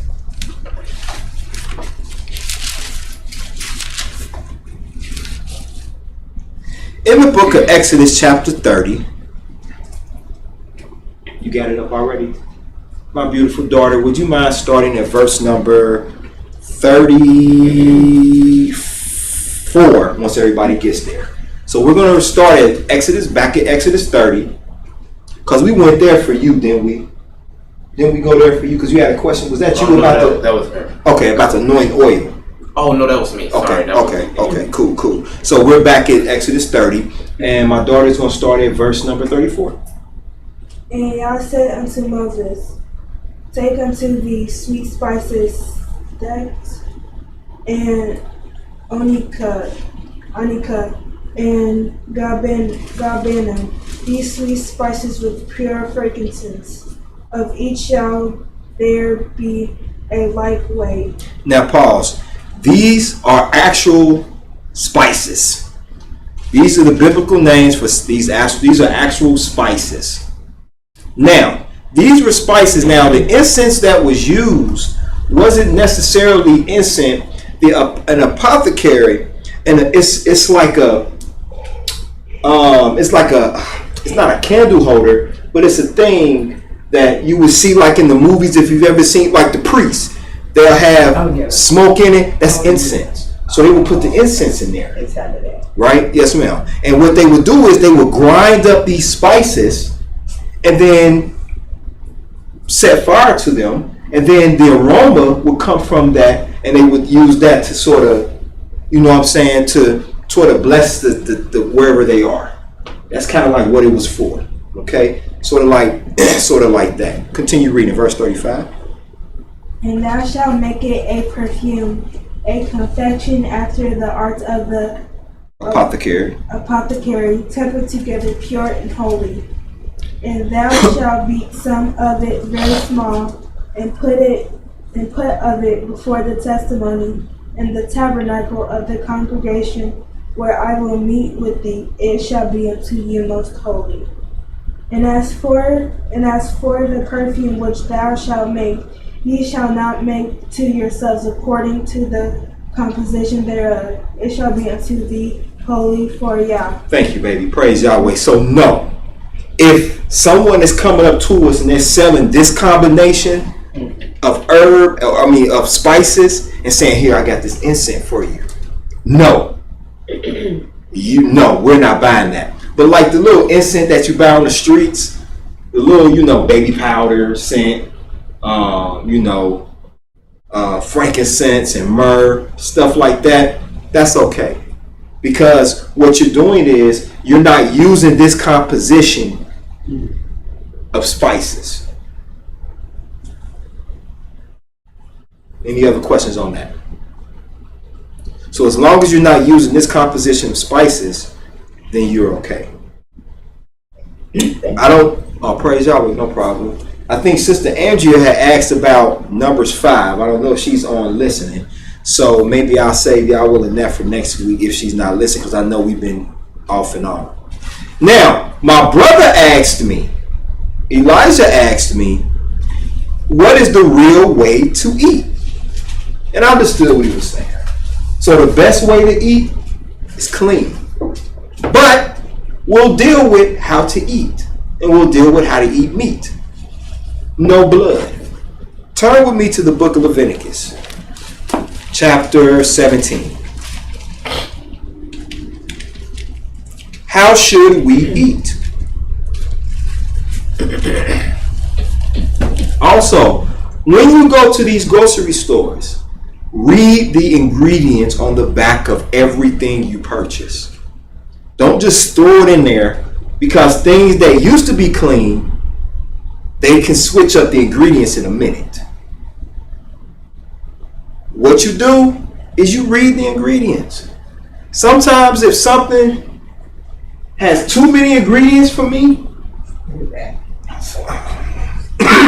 Now, if I really want it, if I'm that thirsty to get it and I know it could be clean, then I'll purchase it and then look at the ingredients. Sometimes I'll do it right there in the store. I have my phone with me and I'll look up the ingredients right there if I have any questions on it. But I don't just do that with food. I do that with cleaning. I do that with like my personal cleaning stuff. You know what I'm saying? I do that with that as well. But read the ingredients on things.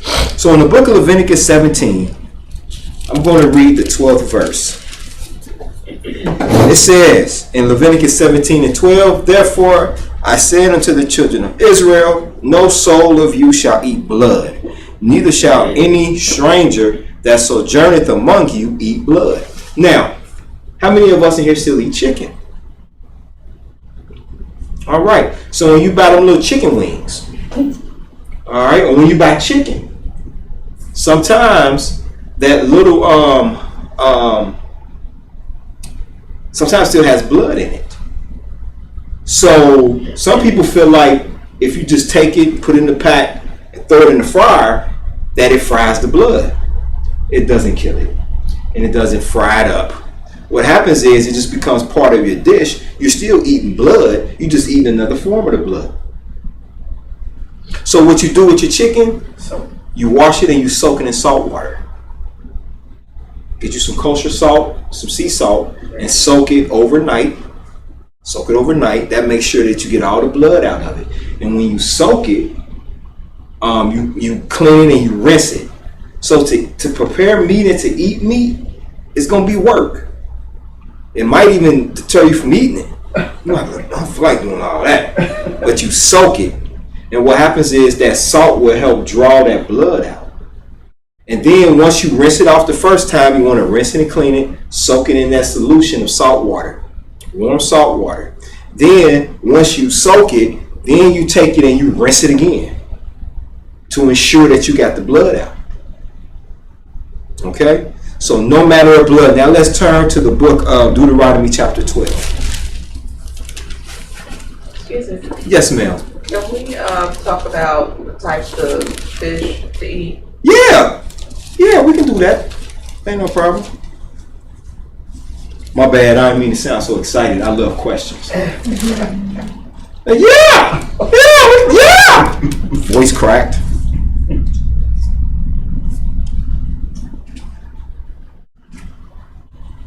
In the book of Deuteronomy chapter 12 and verse 23, it reads in Deuteronomy 12 and 23, only be sure that thou eat not the blood, for the blood is the life, and thou mayest not eat the life with the flesh. So once you kill the animal, the clean animal, when you're killing the animal, you slit the throat of the animal, and then you would hang it up. And what happens is that allows all that blood to run out.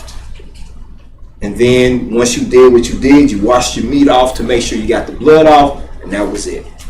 All right. Now we're going to talk about eating the fat.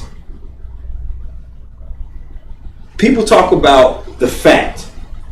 When you get a steak, I think that's what they love because it's flavoring the fat. So they eat the fat. Well, Yahweh don't want us eating the fat. So let me read something to you. Turn back to Leviticus chapter 7. Turn to Leviticus chapter 3 first. Turn to Leviticus chapter 3.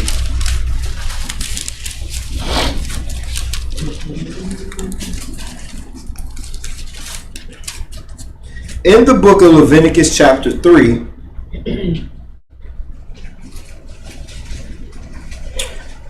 read verse, my dear daughter, will you read verse 17, please? That's the last verse in chapter 3. It shall be a perpetual step. Now let's pause. Perpetual means forever. This will not change. Continue reading. It shall be a perpetual statute for your generations throughout all your dwellings, that ye eat neither fat nor blood. So we cannot eat the fat. All right. Now, Turn with me to the book of Leviticus chapter 7. Leviticus chapter 7.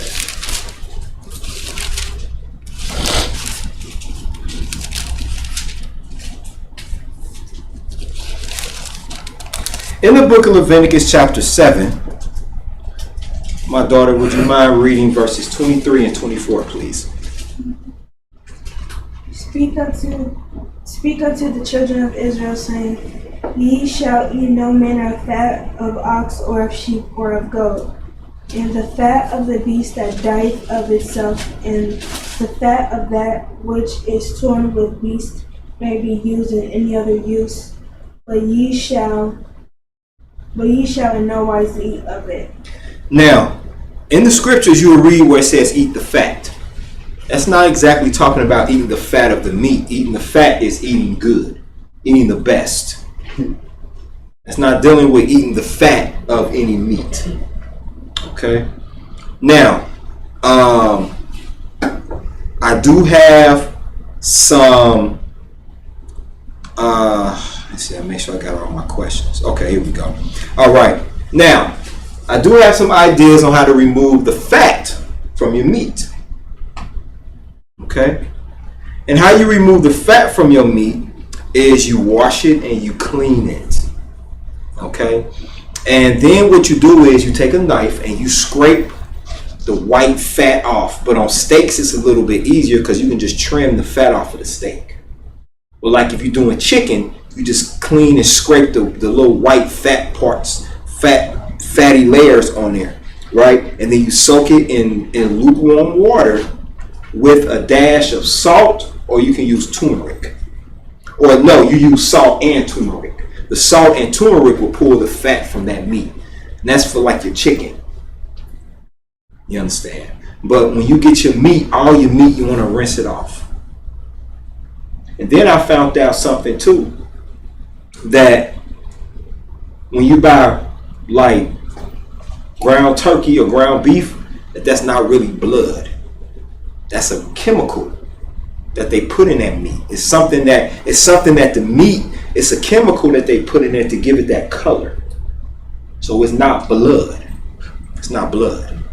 But you still want to rinse it off, rinse your meat off as much as possible. But to get rid of fat, you want to soak it in salt water. To get rid of fat, you want to soak it in salt water and turmeric. And that'll get that fat off. And then once you get it out that, you let it soak.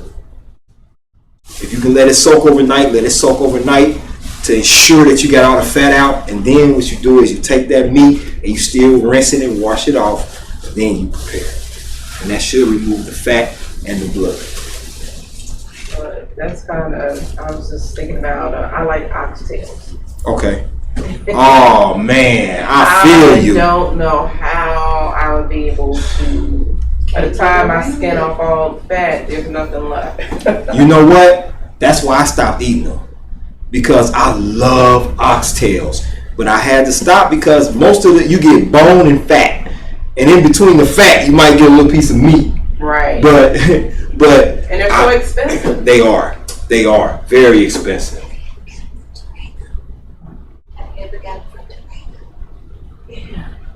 Yeah, the fat, on oxtails, it's horrendous. You get bone and fat, that's what you eat. But I had to stop because of the fat. So I'm going to say this: if there's a meat that's hard to get the fat off of, don't eat it. Don't eat it. Because like you said, if you strip the fat off, then guess what? All you left with is bone.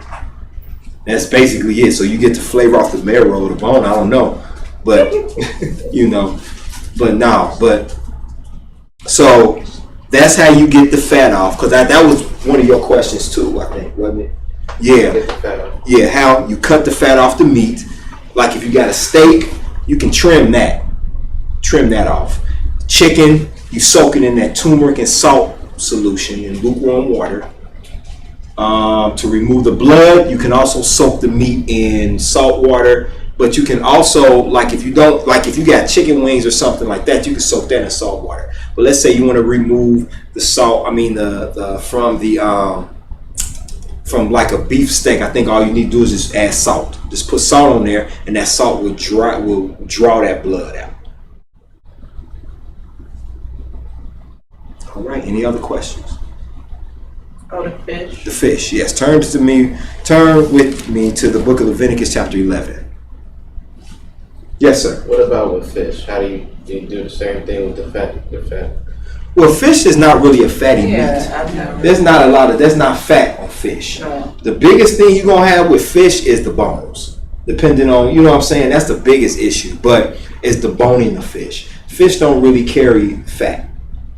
Fish don't. They're just a lean meat. They're lean. It's just not a fatty meat. It's not fatty. Yeah. What about do the same thing with the blood? When it comes to fish, a lot of times when it comes to the fish, you don't really get a lot of blood from them. You don't really get a lot of blood from the fish. Usually when you're looking at the blood, you're looking at your bigger fish. But a lot of the fish that we can eat, you won't have to necessarily worry about that. Like, we can't eat shark. Now, shark is fat, it's a mammal. So you got fat, the shark, and whales and stuff like that. That stuff we can't eat anyway. So you won't really have to worry about blood or fat when you're dealing with like salmon or whiting or, red snapper. And these are fish that are clean to eat. I'm sorry, can you repeat that again? Sure. The fishes that are clean to eat, and we'll read about it in here, are fish like your red snapper, salmon, your whiting. Really? Whiting? Yeah, whiting. Yes, whiting. Perch is always a question because of how it was raised. So I don't fool with perch. But what about cod? Cod, yes, cod is a good fish. Okay. You can eat cod. Yes, ma'am. We used to eat tilapia, but I was told That was it, tilapia. Not real fish. So That's what it stop was. eating that tilapia. You're out. Thank you, Elder, because I used to smash some tilapia. Yes, you're right. It's not the whiting on the perch, it's the tilapia. Tilapia is something that's not even I don't know what it is. It's something from Narnia. It's when you look at that fish, you like, and it don't look like that when it's battered, do it? Nope. With that pepper, Stop. that lemon pepper on, little lemon pepper, little hot sauce. It's time for you to verse 9. Go ahead, just calm it down. All right. Excuse me. So now let's look at the fish that we can eat. In the book of Leviticus chapter 11. In the book of Leviticus chapter 11. My dear daughter, do you mind starting at verse number 9? Thank you, love. These shall ye eat of all that are in the waters, whatsoever have fins and scales in the waters, in the seas, and in the rivers, them shall ye eat. Now pause.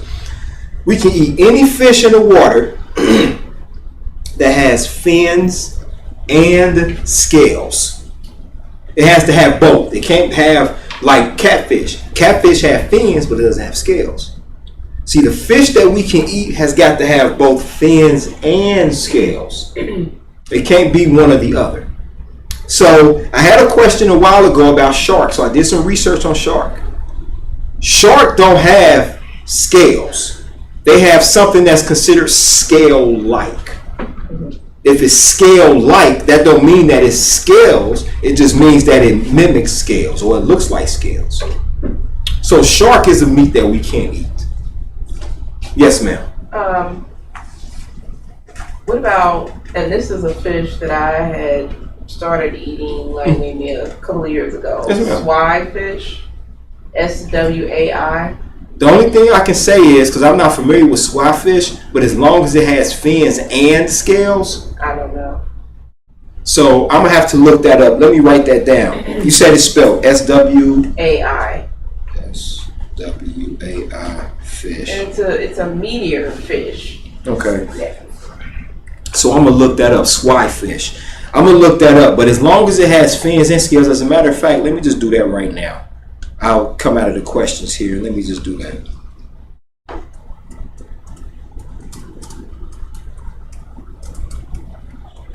Let's see.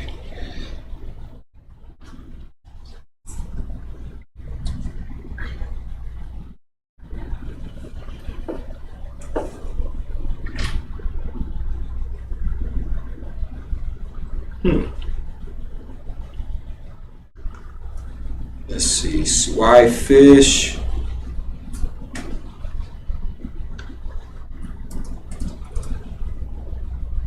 Let's see.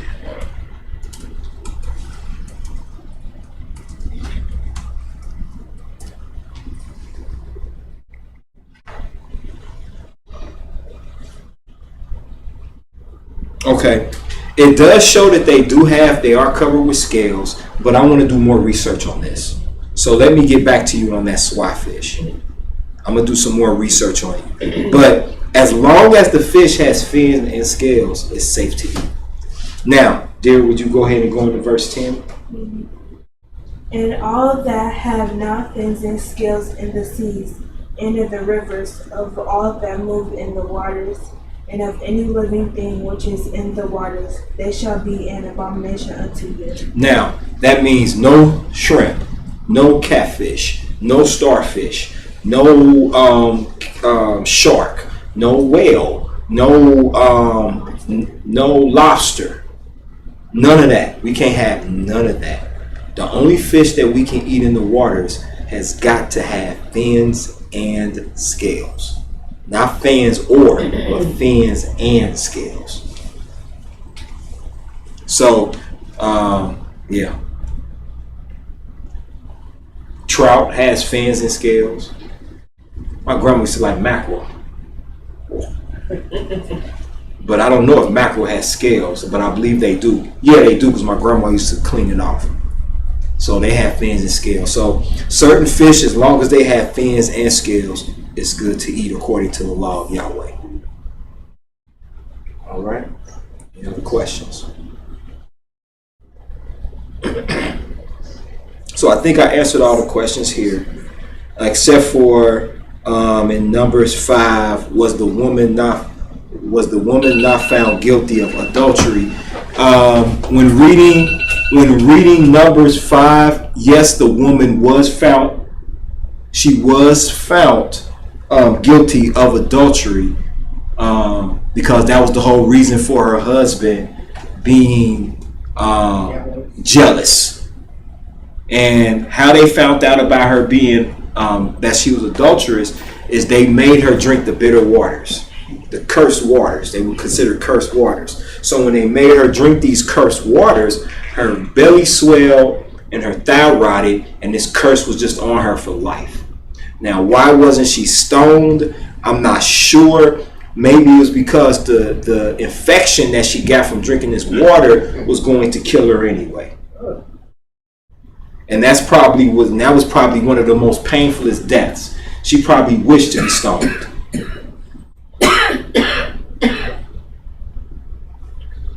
So, okay. All right. Any other questions or comments?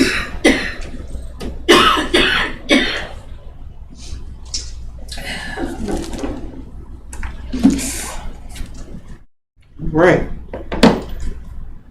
Okay, so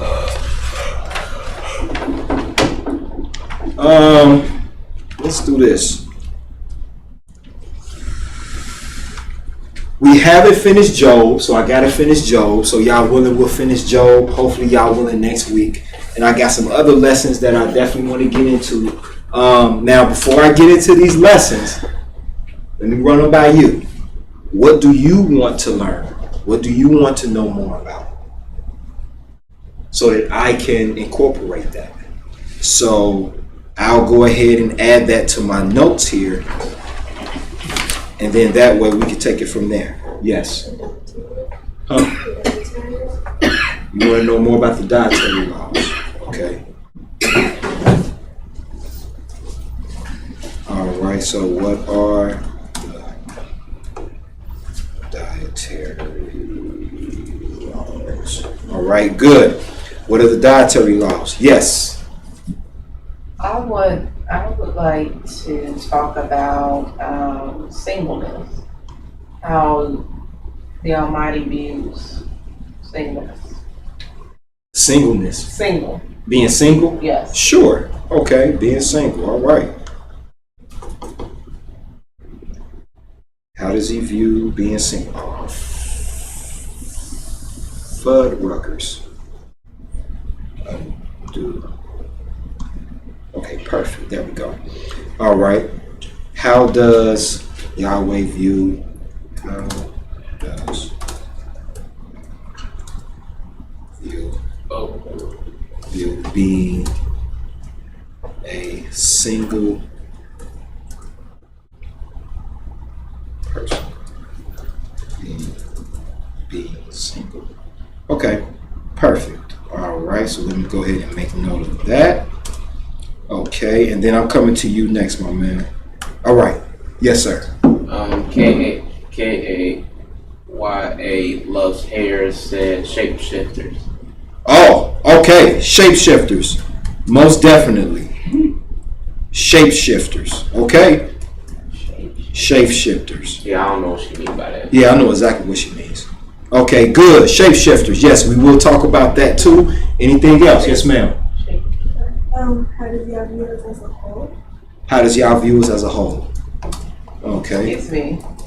Yes. I've never heard of that, but are they talking about how women just kind of like disguise their, Oh like no, the they're talking waist about. trainers or something, how they may put on things to make, no? Oh, that's- Okay, well now I don't know. Oh, I've that's never adorable. heard of that. That's adorable.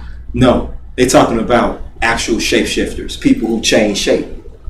There are, they call them conspiracy theories, but there are individuals out there that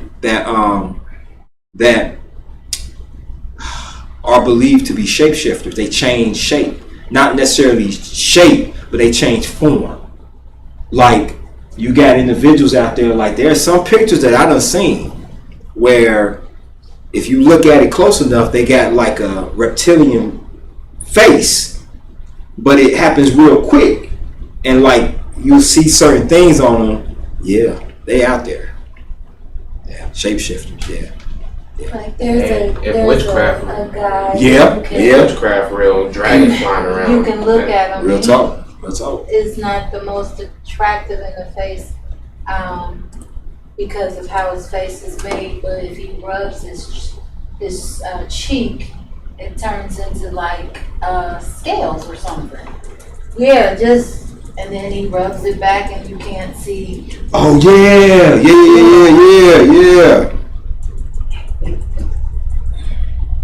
Yep, and you know sometimes people say, well, that's fake, that ain't real, but I put it to you like this.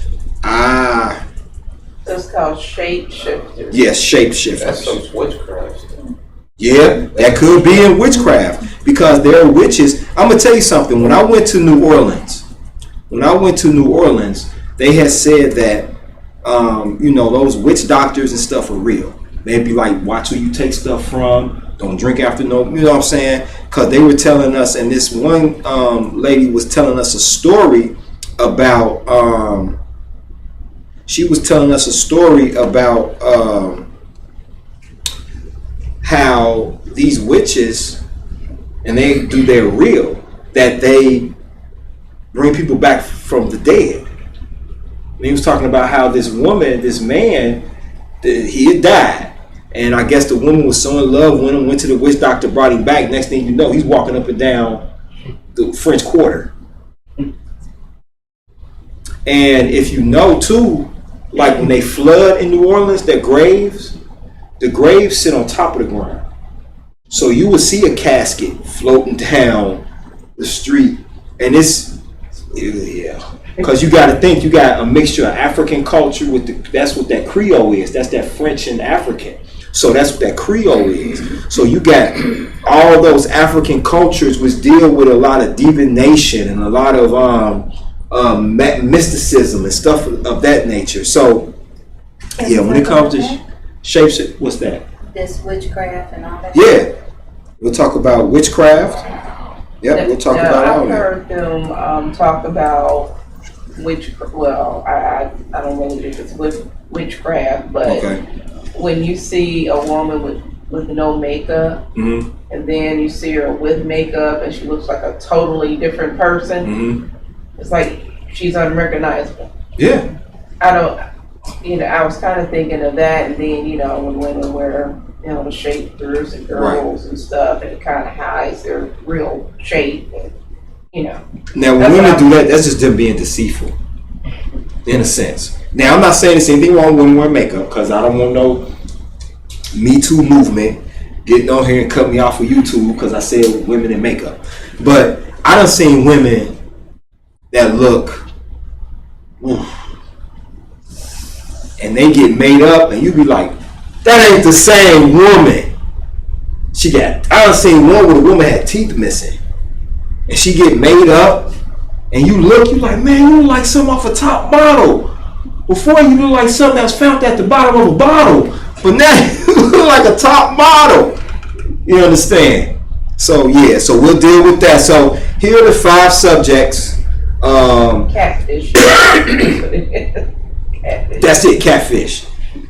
Because I prefer my woman to be natural. I want to really see, because if you're naturally ugly, then at least I know, like, ooh. But beauty is in the eye of the beholder.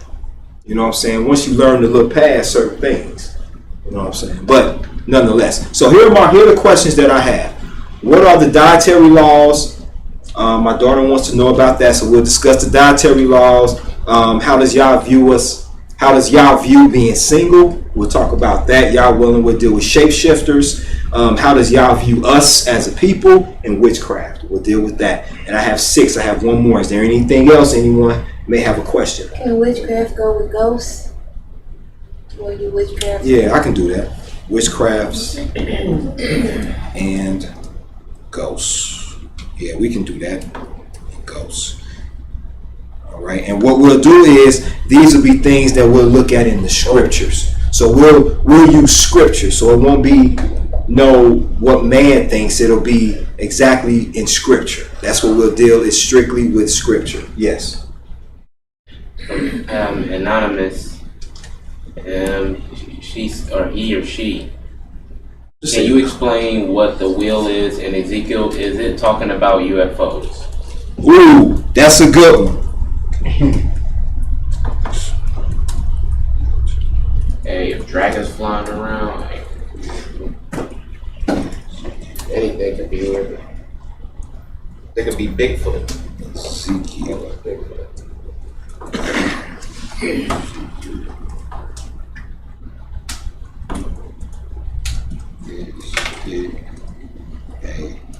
UFO.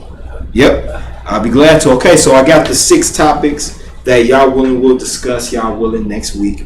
I also wanted to talk about the latter days as well, like the latter day prophecies. So I want to deal with the latter day prophecies as well. So maybe that's something too that I'll put on here as well. Y'all, when I put on here the latter day prophecies. Yes, sir. You had your hand up.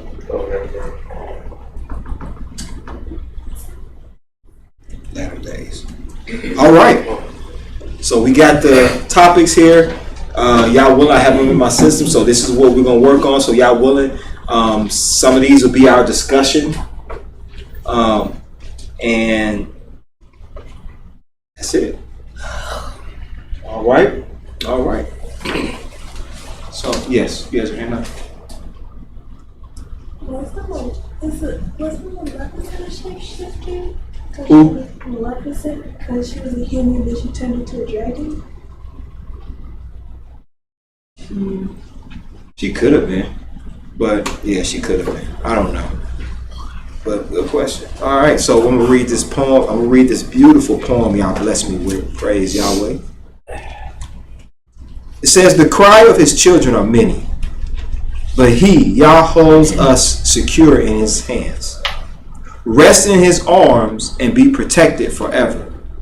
We are saved by his mercy. Praise Yah. Now, I have the questions down here. We'll go over them, discuss them. So as far as class is concerned today. For those that tuned in, thank you for tuning in. We're trying to get the internet and everything together, but sometimes we just have these glitches. But praise Yahweh for allowing it to go, and still go through and go forward. So praise Yahweh. All right. So are there any comments or anything like that before we adjourn class? Okay. Well, definitely what I want us to do is to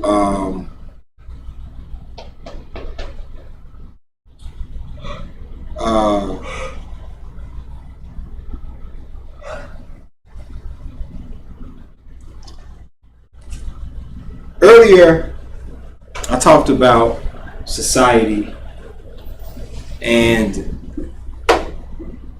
what I want to say is that society is not the Almighty, as we know. Love the beauty in you and appreciate the beauty in the Creator. And and to truly appreciate the beauty of Yahweh, work on changing that diet. Get that diet together. Leave the chips alone. Leave the processed food alone, if it's possible. You understand? Start you a little, if you can't start a garden, you got your, get you fresh vegetables and fresh fruits, and I say do a 10-day challenge. As a matter of fact, let's do a 10-day challenge. I'm already in. But I had turkey yesterday. It was so good. But I had to revert back to eating how I was eating the last couple of days. But let's do a 10-day challenge where you do fruits and vegetables. Fruits, vegetables, and nuts. You definitely need your nuts. Yeah. Pumpkin seeds. If you can, do the nuts that are not salted. Let's try it for instead of 10 days, let's do 5 days. Let's do 5 days. If you have a blender, make you some juices out of the vegetables and fruit. Let's try it for 5 days. Y'all willing starting, tomorrow. And do fruits and vegetables. When you make your soups, like the soup that Elder Nesha made is perfect for that diet. It's perfect for that diet. And, do your salads. Now, within that challenge of eating the salads, no salad dressing. No salad dressing. You can dress it with fruit. You can dress it with, nuts. But the salad dressing itself holds a lot of sodium and a lot of things in it, especially if you're not eating vegan salad dressing. Now, vegan salad dressing is good in the sense that it doesn't have any dairy in it, but it has other things in it. Well, this is starting tomorrow? Yeah. And let's just see, and do it for y'all in 5 days and see how you feel. See how it makes you feel. Your body is going to crave sweets. It's going to crave a whole bunch of stuff. Like if you're going to eat chips, do the saltless chips. You can get them kettle brand chips. They're kettle brand unsalted. Elijah he bought me a few bags. He bought me a bag, so he knows they're my favorite. So try that. You can get unsalted nuts. You know what I'm saying? Get raw nuts from like the grocery store. They sell them over there with the vegetables and the potatoes and stuff like that. And just try it for 5 days. And uptake on water. That's that one. Then the next one is sleep. Get plenty of rest. Try to get plenty of sleep. That's where I fail. See, I work out, but I'm only going on 3 or 4 hours of sleep sometimes, and it's not good. get you, especially if you have, because sleep helps to also strengthen your heart too. So if you have issues with your heart, if you have issues with concentrating and things of that nature, get more rest. So tonight, party, stay up to the crack of dawn if you want to, you know what I'm saying? Eat your little cookies and little chips you got. But know that y'all willing, tomorrow we start this journey and we start it together. Because I'm going to do it with you. And let me say this. If you slip, and that's not just for my family here, this is for my family that may be watching out as well, for us to do this 5-day challenge and just try it. But if you slip, it happens. We saw Pookie, and if you've ever seen New Jack City, this crack keep calling and calling me and calling me. It's gonna happen. It's gonna happen. You may slip and eat a potato chip. That rhyme. You might even eat a piece of candy. But don't give up. Keep going. Don't go with, dang, I done ate a bag of potato chips, so I'm like, no, keep going. Keep going. And it's only, y'all willing, it's only 5 days. So if you mess up on one day, guess what? You got 4 other days. And just try it and see how it makes you feel. Now, usually, within the course of, it's usually about, at least you want to do 2 weeks to maybe even a month to really see any noticeable change. But try for 5 days. And people think that when you eat that way, it's expensive. It really don't have to be. Stay away from canned beans. If you're going to make beans, buy the beans. And then you soak them. You soak them in water to get the lectin out. The lectin, L-E-C-T-I-N. Select, thank you. That is what causes inflammation. The swelling. And then once you do this, we do this for a week. And then y'all willing, let's report, y'all willing next week on how it made us feel.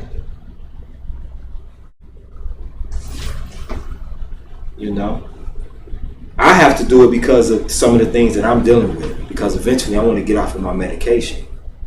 But let's try. And we'll do it together. And we'll keep each other on task. So fruits, vegetables, and salad. Yeah, fruits, vegetables, no meat. No meat. I tell you something else too, because I talked to my wife about it too. You want salad dressing? Make your own. You got a blender? You got salad dressing. It's really not that hard. I'm just lazy, and that's what I need to get out of. But you make your own salad dressing. Another thing that helps to activate the vegetables is lemon. So you get you some lemons with the seeds in them. Get you some lemons. Take the lemon juice and put it around there. It really activates the nutrients in the vegetables. Because like I said earlier, the body doesn't need the food, it just needs the nutrients. Yeah, so. And, I'm sorry, love. So like if I make dinner, we just add the sides. Basically. And my wife cooked the heck out of them sides, boy. Sometimes I don't even miss meat. The only meat I was really eating for real was what? Turkey and fish. For real. Because I don't eat chicken. There was a couple times I almost slipped. This shit was making it smell good. But anyway, and also in the midst of doing that, let's work on changing the diet and let's work on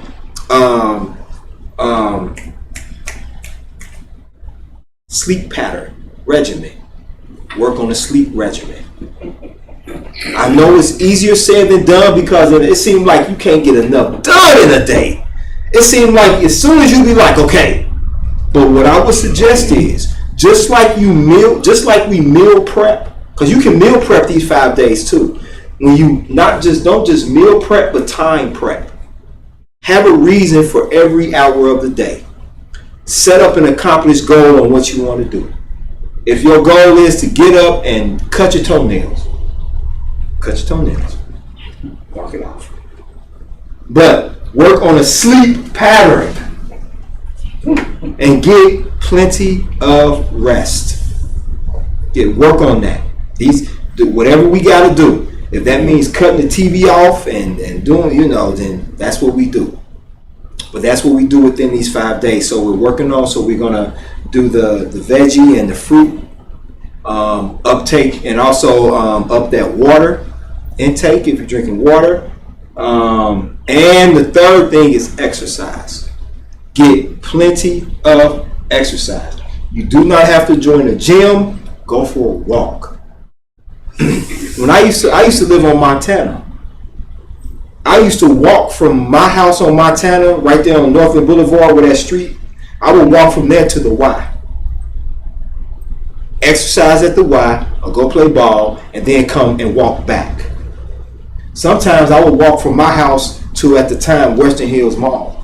I would walk from there to Western Hills Mall, and then walk from the mall back. That little mall where Target and all that is, I would walk from the top of Montana all the way there. That was part of my exercise. You good, Elder Ness? You gonna be good? She was like, I think it was a point that it went wah wah wah wah wah wah wah wah wah. But she exercises really good. She does great. Yeah, she rides a bike. She does all of that. Yeah, she got a bike. Plays hopscotch, jump rope, all that. Yeah, you know I know that. You know I know that. But yeah, so, but for those who don't do that, we need, yes ma'am. Me, my grandson came downstairs early, like 6 in the morning. Bring him to get breakfast. Can we go to the Whitton Woods to walk? Well, he said him. I thought he was talking about himself. I got there and I walked with him. I think to go all the way around is a mile and a half. It is. I did great because I had my phone. You know I was playing, right? Yes ma'am. My song. Yes ma'am. And I was gone. Praise God. I used to be able to do like 2-3 miles. I would run though. But it was good. Got to get back into that habit again. It was good. But yeah, let's do that. Let's do that. And let's report back to how we feel. Get you a little notebook and document day one. This is what I did. This is how it made me feel. Get you a little notebook. Little notebooks, you can go to the dollar store and get one for like $1. Like, you know what I'm saying, something cheap. No, you ain't got to get one with the leather case and all that. Just something like a regular old book and just document. This is what I did. This is how it made me feel. Get you a little small notebook. You don't need a bunch of pages because you're only doing 5 days, but you want to record how it made you feel. If you had a point in your day where you tried it and you got mad, write it down. I got mad because somebody around me ate a donut, and I wanted a donut, and I wanted to kill him. I wanted to choke him out. You write that down. Don't share it with nobody, but that's it. Just write it down. So, we down for this? I really need to be down for this because I eat way too many sweets. I know that, and I know I shouldn't. And this is going to force me to do things that I need to do for me. Praise Yahweh. And let me tell you something too. It's not, and let me say this too. Those that may be watching, if you could be in here, it's not that the people look bad. Everybody in here looks really good, really good. But what I'm doing is a lot of us suffer from brain fog. A lot of us suffer from not being able to concentrate. But in just a shift in our diet, that may help. Yes, ma'am. Okay, what about tea and coffee? Tea and coffee? I ain't gonna really say nothing about tea and coffee. Just the only thing is the sugar. If you use sugar or if you use creamer. And the caffeine is not the greatest either, but I don't think anything's wrong with tea and coffee. You can put honey in. I don't know people put honey in, but the sweeteners you can use, the natural sweeteners you can use is agave and honey. You can use that. But as far as sugar. What about monk fruit? Monk fruit? As long as it's got seeds in it. For a sweetener for a coffee? Monk fruit? Yeah. See, I don't know what monk fruit is. It's supposed to be good for you.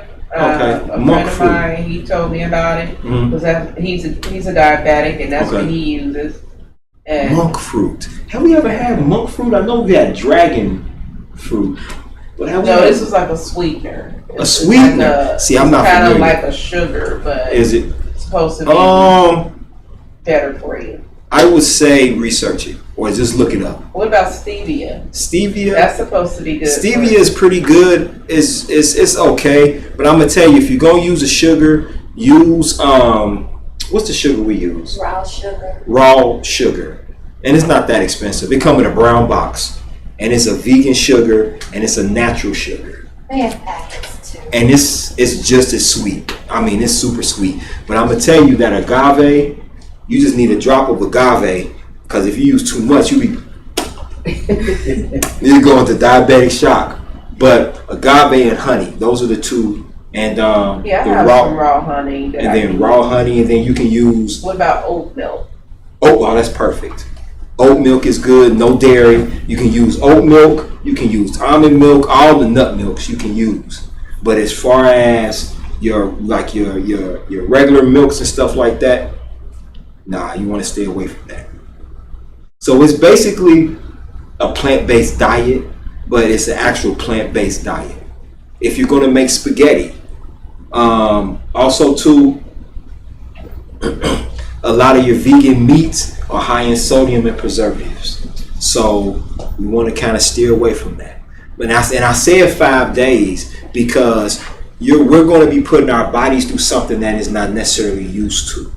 So we need to wing into those things. So what I would suggest is like I said, we'll do the fruits and the vegetables, and you can cook your vegetables too. Just don't cook them to the point of where they, how Southern cooks make greens and it's a soup. Don't cook it to the point of where you can't get the nutrients from it. But you can steam your vegetables to where you still get that crunch. And if you still get that crunch, you're still holding on to some of the nutrients in those vegetables. And you can season the vegetables. I will say to stay away from salt if possible. Salt is in everything. Soy you definitely don't want to fool with. But unfortunately, soy is in a lot of the in a lot of our products. But like I said, if you're looking at the ingredients list, that's why it's important when you read the ingredients.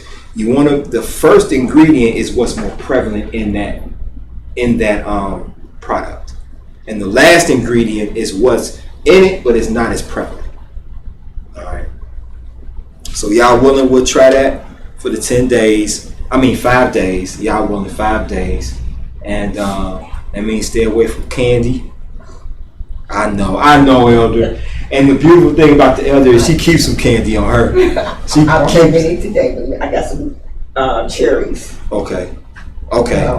So That's sweet. And if you want natural sugar, if you want a snack, you can keep. I see Sister Angela get weak because he's knocked out. He definitely needs to do this diet. So you can do if you want natural sweetness or something like that, you can get ginger candy. Ginger candy is just as good, and it doesn't have a bunch of stuff in it. Okay. So praise Yahweh. I say we do that. Good morning. I say we do that, and we'll see how it makes us feel and document it. And like I said, y'all willing, we can start it tomorrow. Okay, so if you got chicken, don't overdo it though. Don't do like we used to do before the Day of Atonement. I don't know if you remember, Elder, but we used to smash. Oh yeah. We would go and smash, and on the Day of Atonement, we come in sick because we got all that food on our system. We were thinking, mathematically, like if we eat a lot the night before, like no, man, it don't work like that, man. It don't work like that. So don't, what I'm saying, but and in all this, if you need to call me, call me. If you say, brother, I'm going through it, we'll talk each other off the ledge. Because my wife, I'm glad she's doing it with me, because I couldn't live in that house and have her cook something different from me, because she is an excellent cook. So I would have to have what she cooks. So I'm glad she's doing this with me. But I'm not with her all the time because I work 2 jobs. So I'm hoping that You know, I come in and she ain't sneaking a salad like, "Guess what I've been eating all day with these bones in this." You know, so. But no, I'm kidding. But yeah, let's do that. Also, too, while the summer's still in, we can have a walking club. Would y'all like to start a walking club? What's that? Where we get together and we go walking. Yeah, meet up on a Sunday. Yeah, we meet up on an SUN day like you wanted to meet up in Whitten Woods or any park, and we just walk. We're an intimate congregation. I think that would be live. It can be in the morning. It can be in the afternoon. You know, we just start this up. So just think about it. But I definitely want us to do the diet. And y'all want to start tomorrow. Are we down? Yeah. All right. And document. And then y'all willing to come in and we'll share how it made us feel.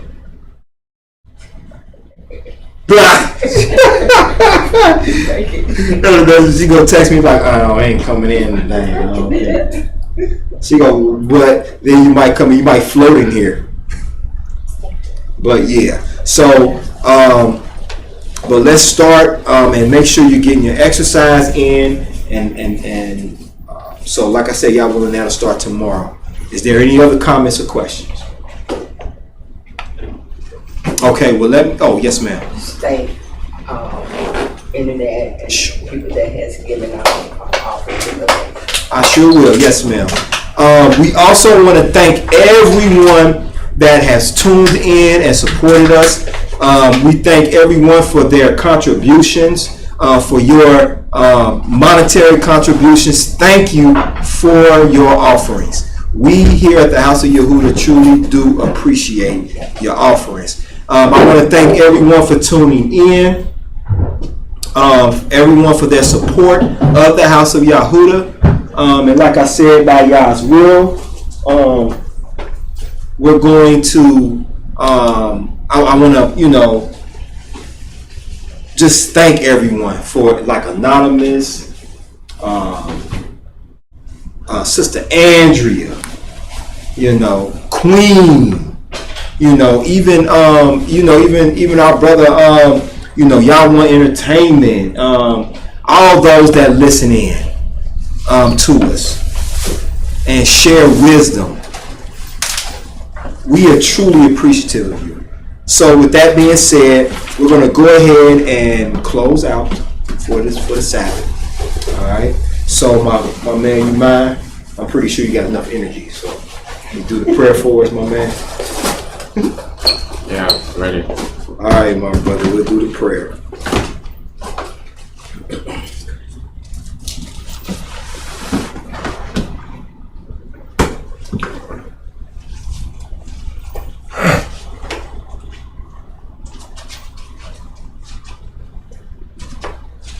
Hallelujah. Hallelujah. Hallelujah. Hallelujah. Hallelujah. Hallelujah. Praise the mighty Yahweh. Praise the mighty Yahweh.